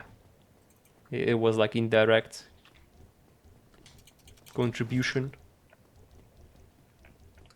Yeah, like I don't know, that firebomb strat, it's just like it feels very random. Like it just doesn't work sometimes, and I can't tell why. Yeah. Sometimes it does have variance. I forget the percentage. It of has success rate like I a had. lot of like it feels like it's very hard to comprehend what affects what to what extent. Like how Yeah. you're positioning and timing at the start and like blocking, not block. It's like so many things that go into equation. Yeah, you just have to be very familiar with all the different options he can do. But right here, he's going to do Toki bombs. So he's going to stand in a very specific location and throw two very, very specifically aimed bombs to avoid having to go and beat up the little branches, bugs, things that are on the sides of the arena, and just go directly to the center. And this saves a lot of time and Whoa. headache of the normally bad Whatever. platforming boss. Kind of failed the new strat because I just rolled too many times to the bug. Out of habit.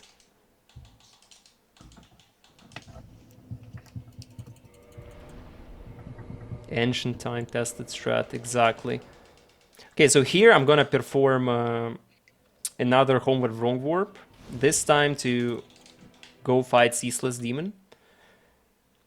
The I don't even know how to call it. Like the risky part about homeward wrong warp routing wise is that after you replace your last bonfire, you no longer can perform like homeward wrong warp from the same bonfire, right? So if you like die after performing homeward wrong warp, usually it means that you need to do quite some backtracking. Mm-hmm. That's like the downside of using homeward wrong warp over things like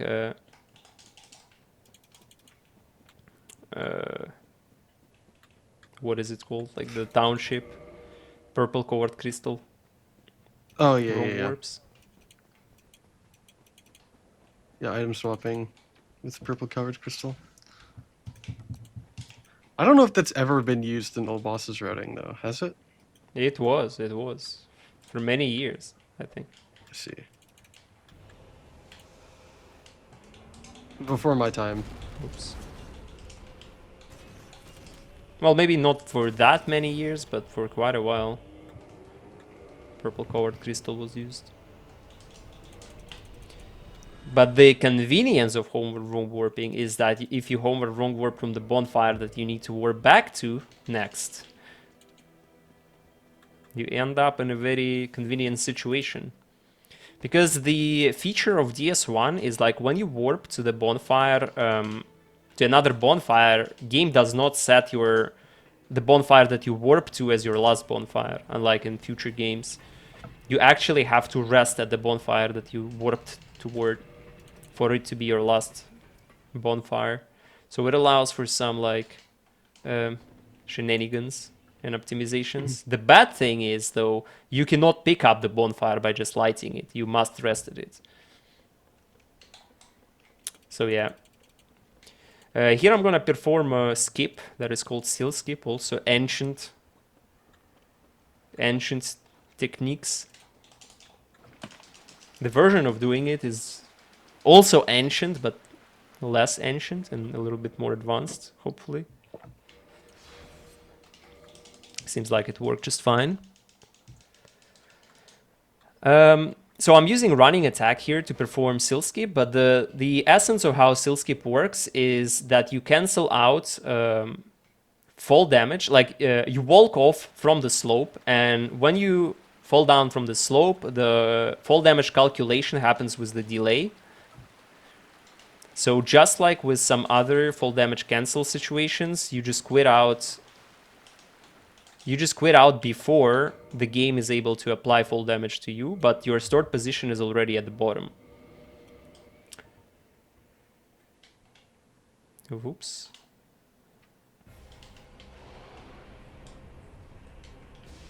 Bro.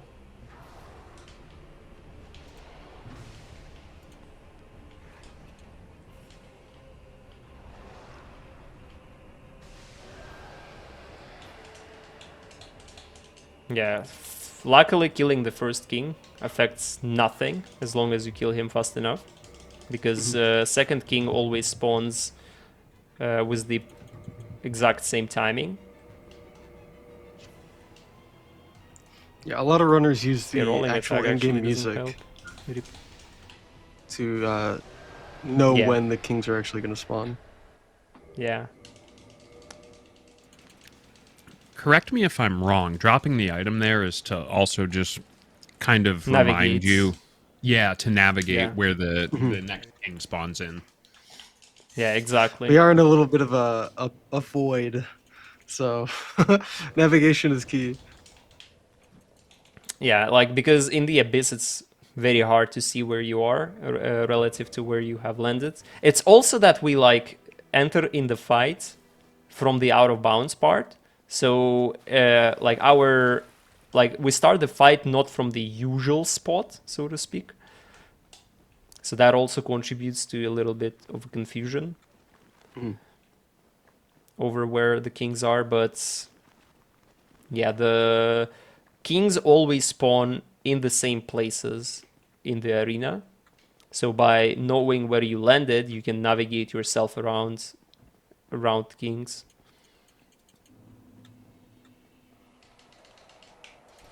So yeah, so after killing 4 kings, I have actually finally placed Lord Vessel, and the reason for that is because we cannot actually fight Nito without placing Lord Vessel, because the Golden Fog Gate is unskippable as at the moment.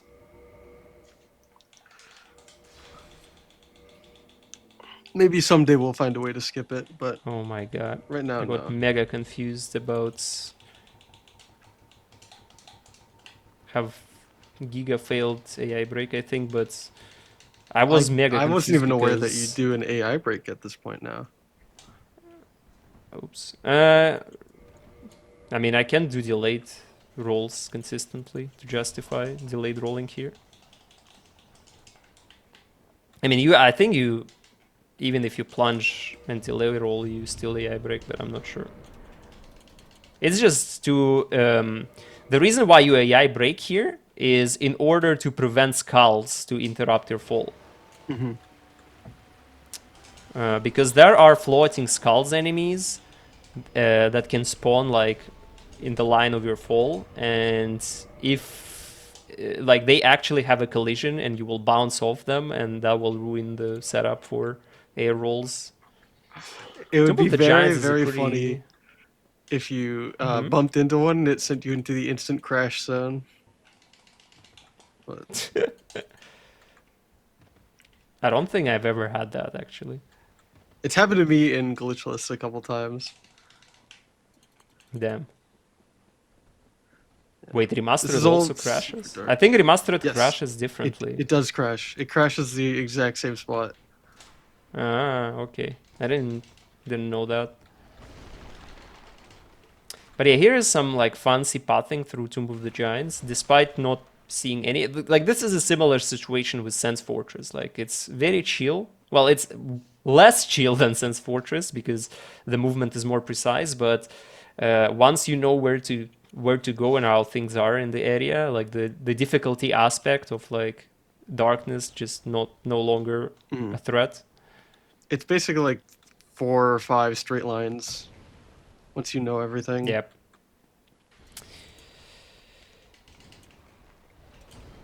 And now it's time for another, in my opinion, like Right. very cool fights. Like the Mhm. the level of technicality of this fight, like when it was created, like the way how it works is very fascinating. It's not very hard to do, but like like how smart it is very cool. Oh my god, man.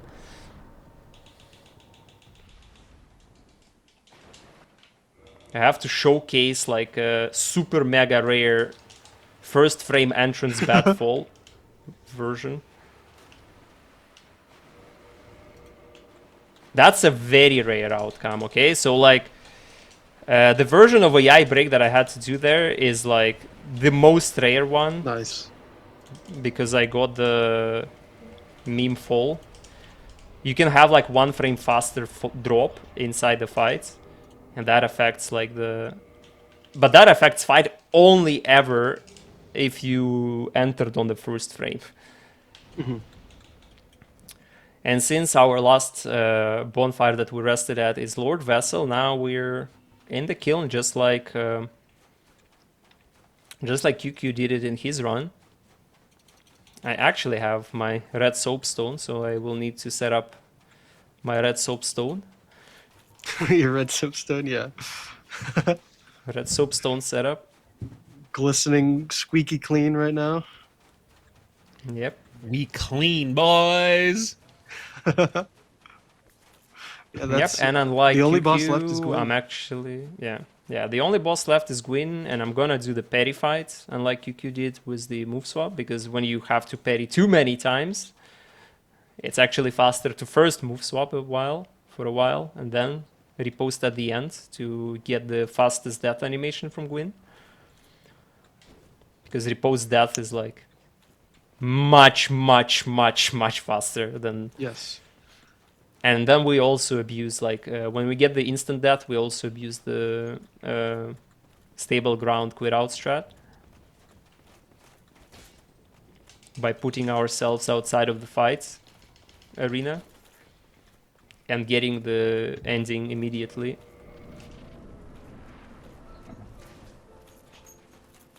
The real difficulty of this fight is the second attack.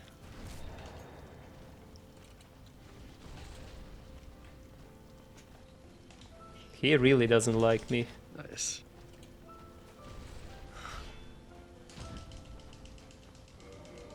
And that's it.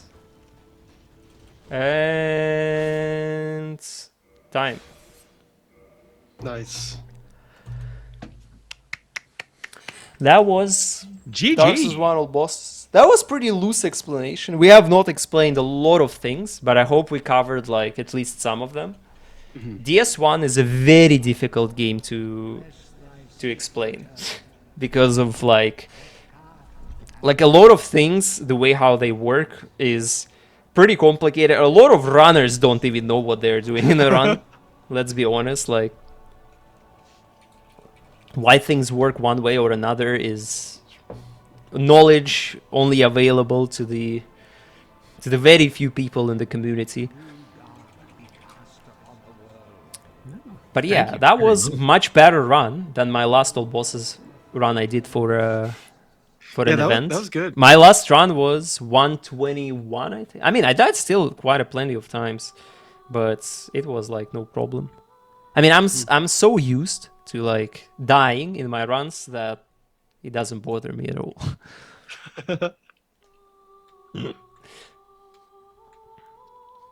But yeah, that was the only thing that I haven't done that is really like a cool tech, but I just can't do it consistently enough yet, is the ladder warp and Anor Londo that saves like 4 seconds in game time. So it's like very, very high risk, low reward strat, and I'm not yet able to do it consistently enough to show it off. And if you die in that place, you also run all the way back from the parish. So yeah, it's very You unfriendly. do send skip again, and run all Yeah. the way back up.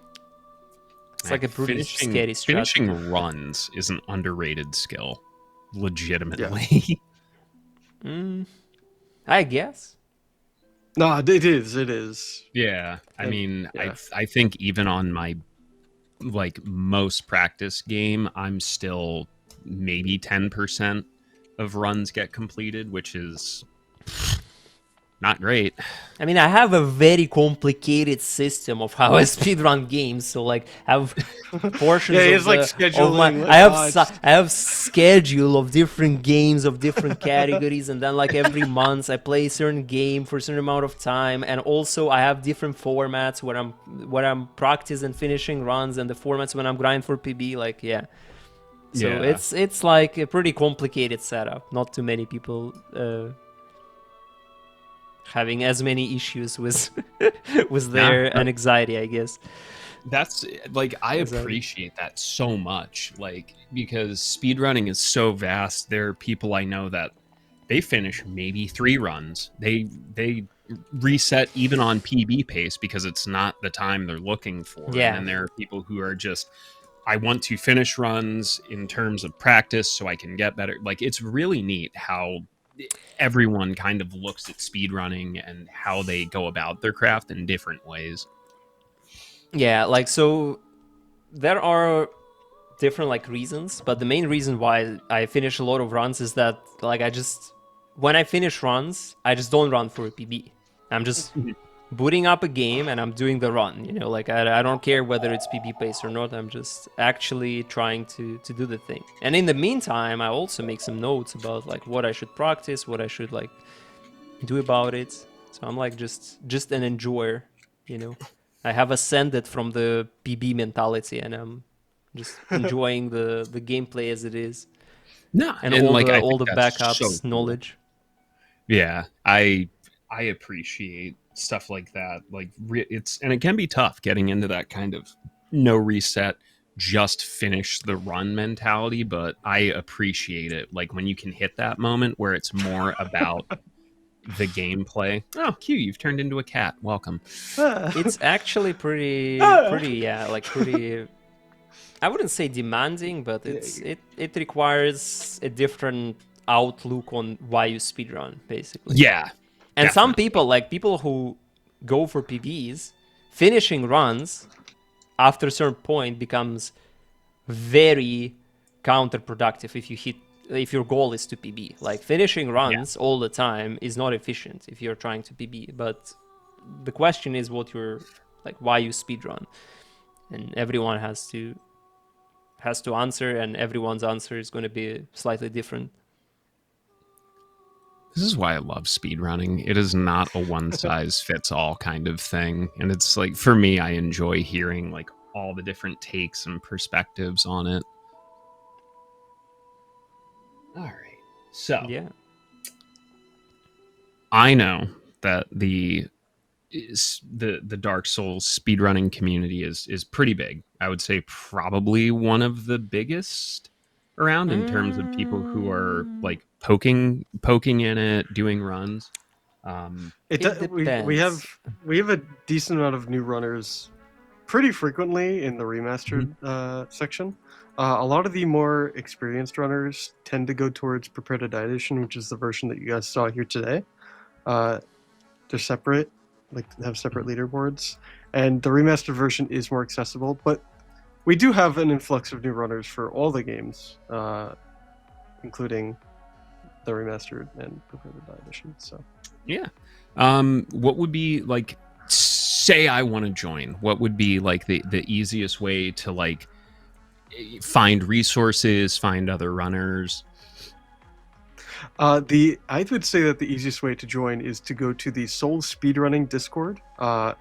Whether you want to speedrun Dark Souls 1, 2, 3, Bloodborne, Elden Ring, Demon Souls, if you want to speedrun any of those games, join the Discord.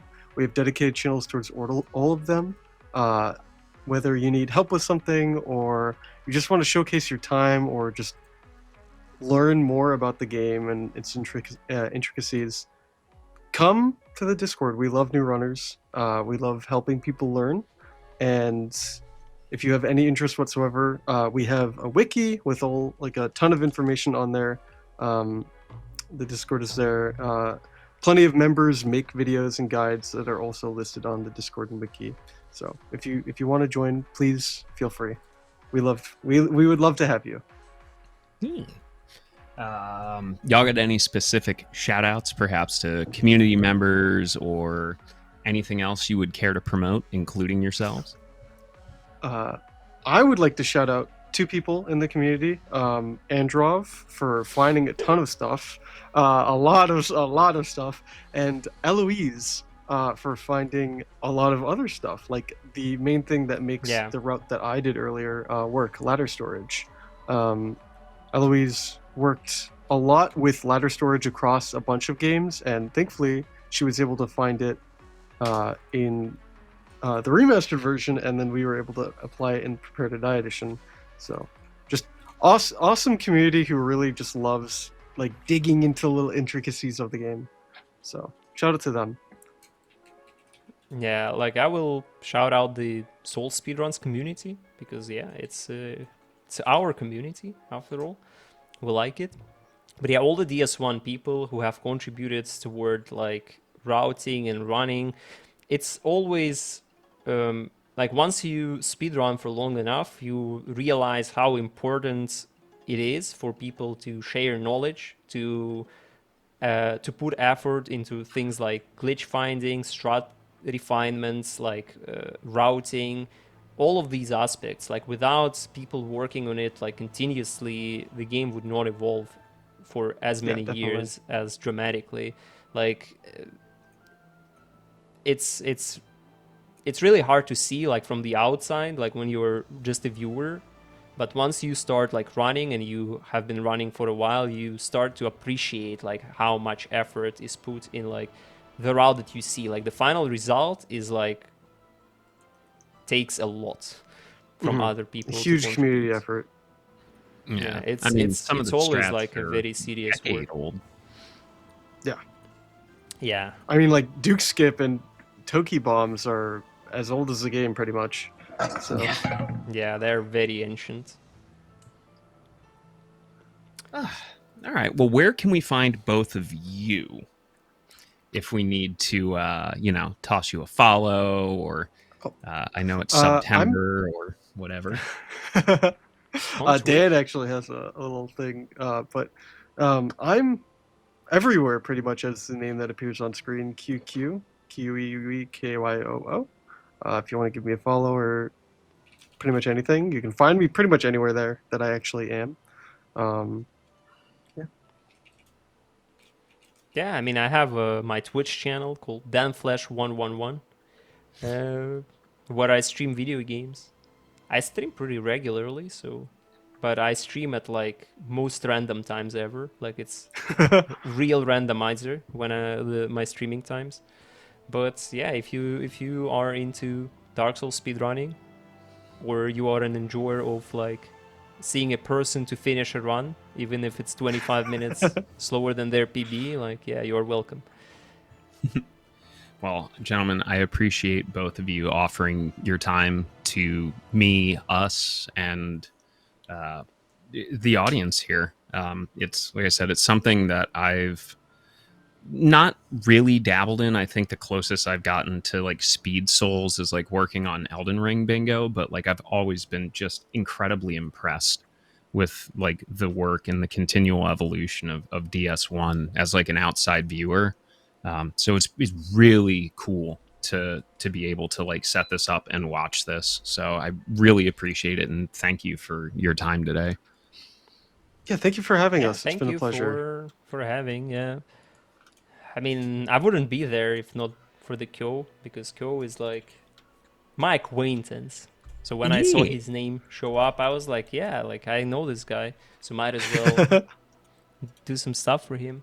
Yeah, no, I really appreciate, and that's kind of this was Sid's kind of like little baby project with random encounters, and it's just something I found really cool. Like we have time on Sunday early afternoons, um, and there's a lot of RPGs and borderline RPGs, and I feel like there's a lot of them that really haven't made their way over here to Limit Break, and I've just really tried to focus on some neat stuff to showcase some people like you two who have been grinding away on games that don't really get like a big view. You know, I think that sometimes are like looked over by other marathons and showcases. I'm not sure that the Souls games are looked over by other marathons, but maybe yeah, like just historically, the community of Souls is not as tied to like more classical JRPGs, right?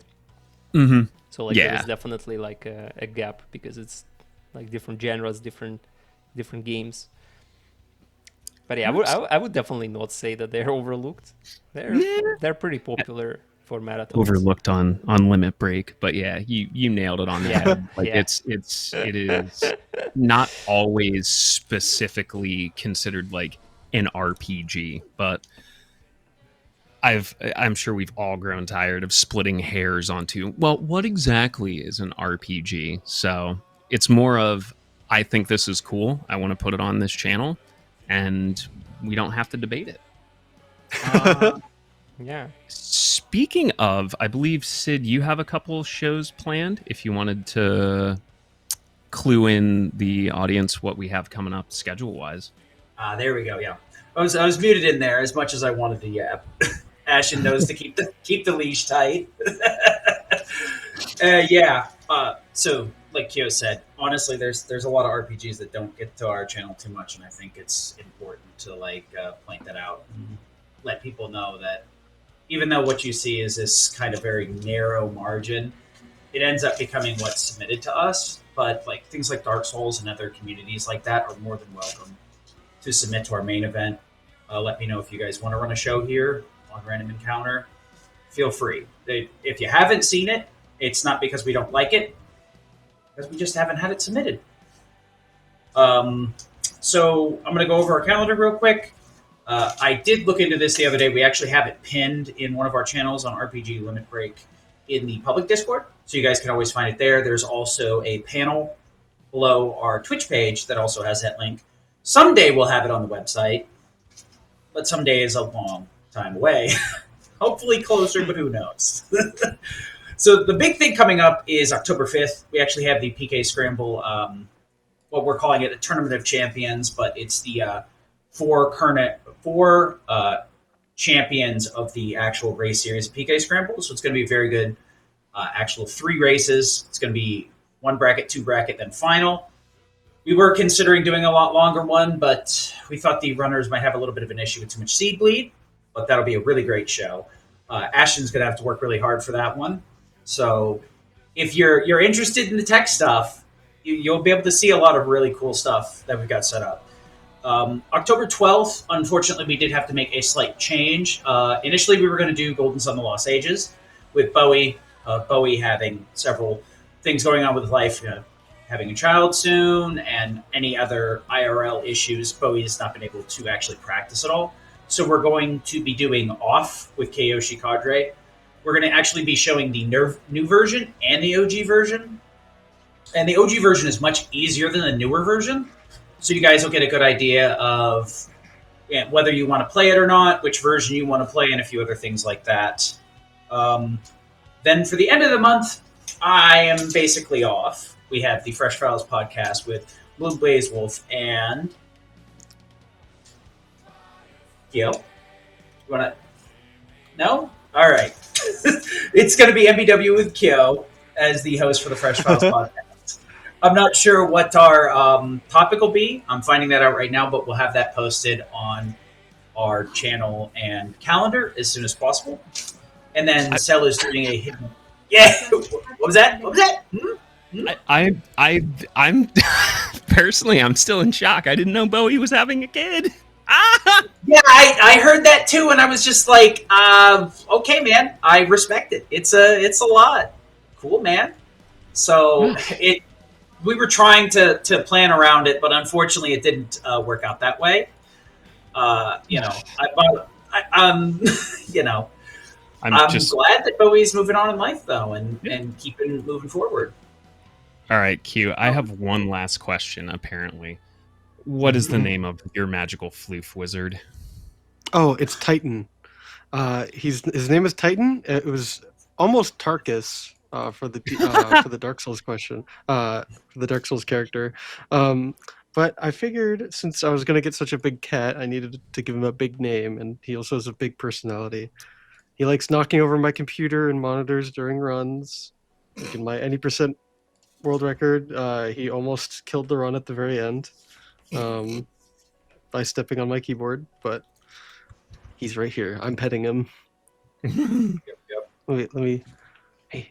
Hey. Oh, there he goes. So large. Just a small cat, very reasonably sized. The last few things we have is Cell's doing Hidden Encounters on the 26th, and that is actually, let me double check. Costume Quest 2, nice Halloween themed show. Meanwhile, I'm just out here firing off whatever I can get my hands on. And then after that, the SMT and Persona community will be doing their marathon from the October 31st to November. Like I said, links are in those places that I mentioned on our public Discord. There's pinned in one of the channels, and then we also have it down there in the panels as well. Once again, Kyo, thank you for putting on this show and giving me a day off. It's always nice to check out some of the other parts of the community and be able to also just kind of check out for a bit. I get that. But yeah, thank you again, Dan, Q. I really honestly appreciate it. Yeah, no, it was a pleasure. Now, Thank you for I having me. never knew that Titan is that big. Yeah. Yeah. He is. Indeed, it's like, Let me, go ahead. Size comparison. he's curling up into like in this. Hold on, let me see if I can get like a full Logged. Full log. log. Giga Cat. So I think the only thing that's left is to find a raid target, and you had mentioned one when we started up, Kyo. Yes. Our friends over at UKSG, UK Speed Gaming, are doing a weekend marathon supporting Crisis in an attempt to help out with homelessness. if you don't know UKSG, bunch of really cool peeps running over at that channel. People that we've had around here, as well as names you might know. So definitely check them out. Yeah, thanks for joining, everybody. Y'all make sure to take care. Wash your hands, brush your teeth, and don't you dare go hollow. Yeah, we're going to be... Hi, I'm interjecting. We're going to be sending you over to UKSG. I just need to interject because we're sending you into their finale, which is the classic Sonic trilogy, but like a chaos mode. I've been watching it on the raid preview, and it's driving me a little bit batty. So go over there, send them all your love. Yeah! And get into whatever in the world it is that's happening here. It's I HUDs mean, and Arctic, so you know If it's going it's to be wacky. chaos, if it's chaos, that means it has RNG, which means it's definitely an RPG. I'm fairly certain that they're just switching between the different Sonic games every like 3 to 5 seconds, just in perpetuity. It's a Got feast my for the attention. eyes. So Yeah. I'm gonna hit the start raid button and the we all get to shut up now button. Bye everybody. Bye! Bye. Take care.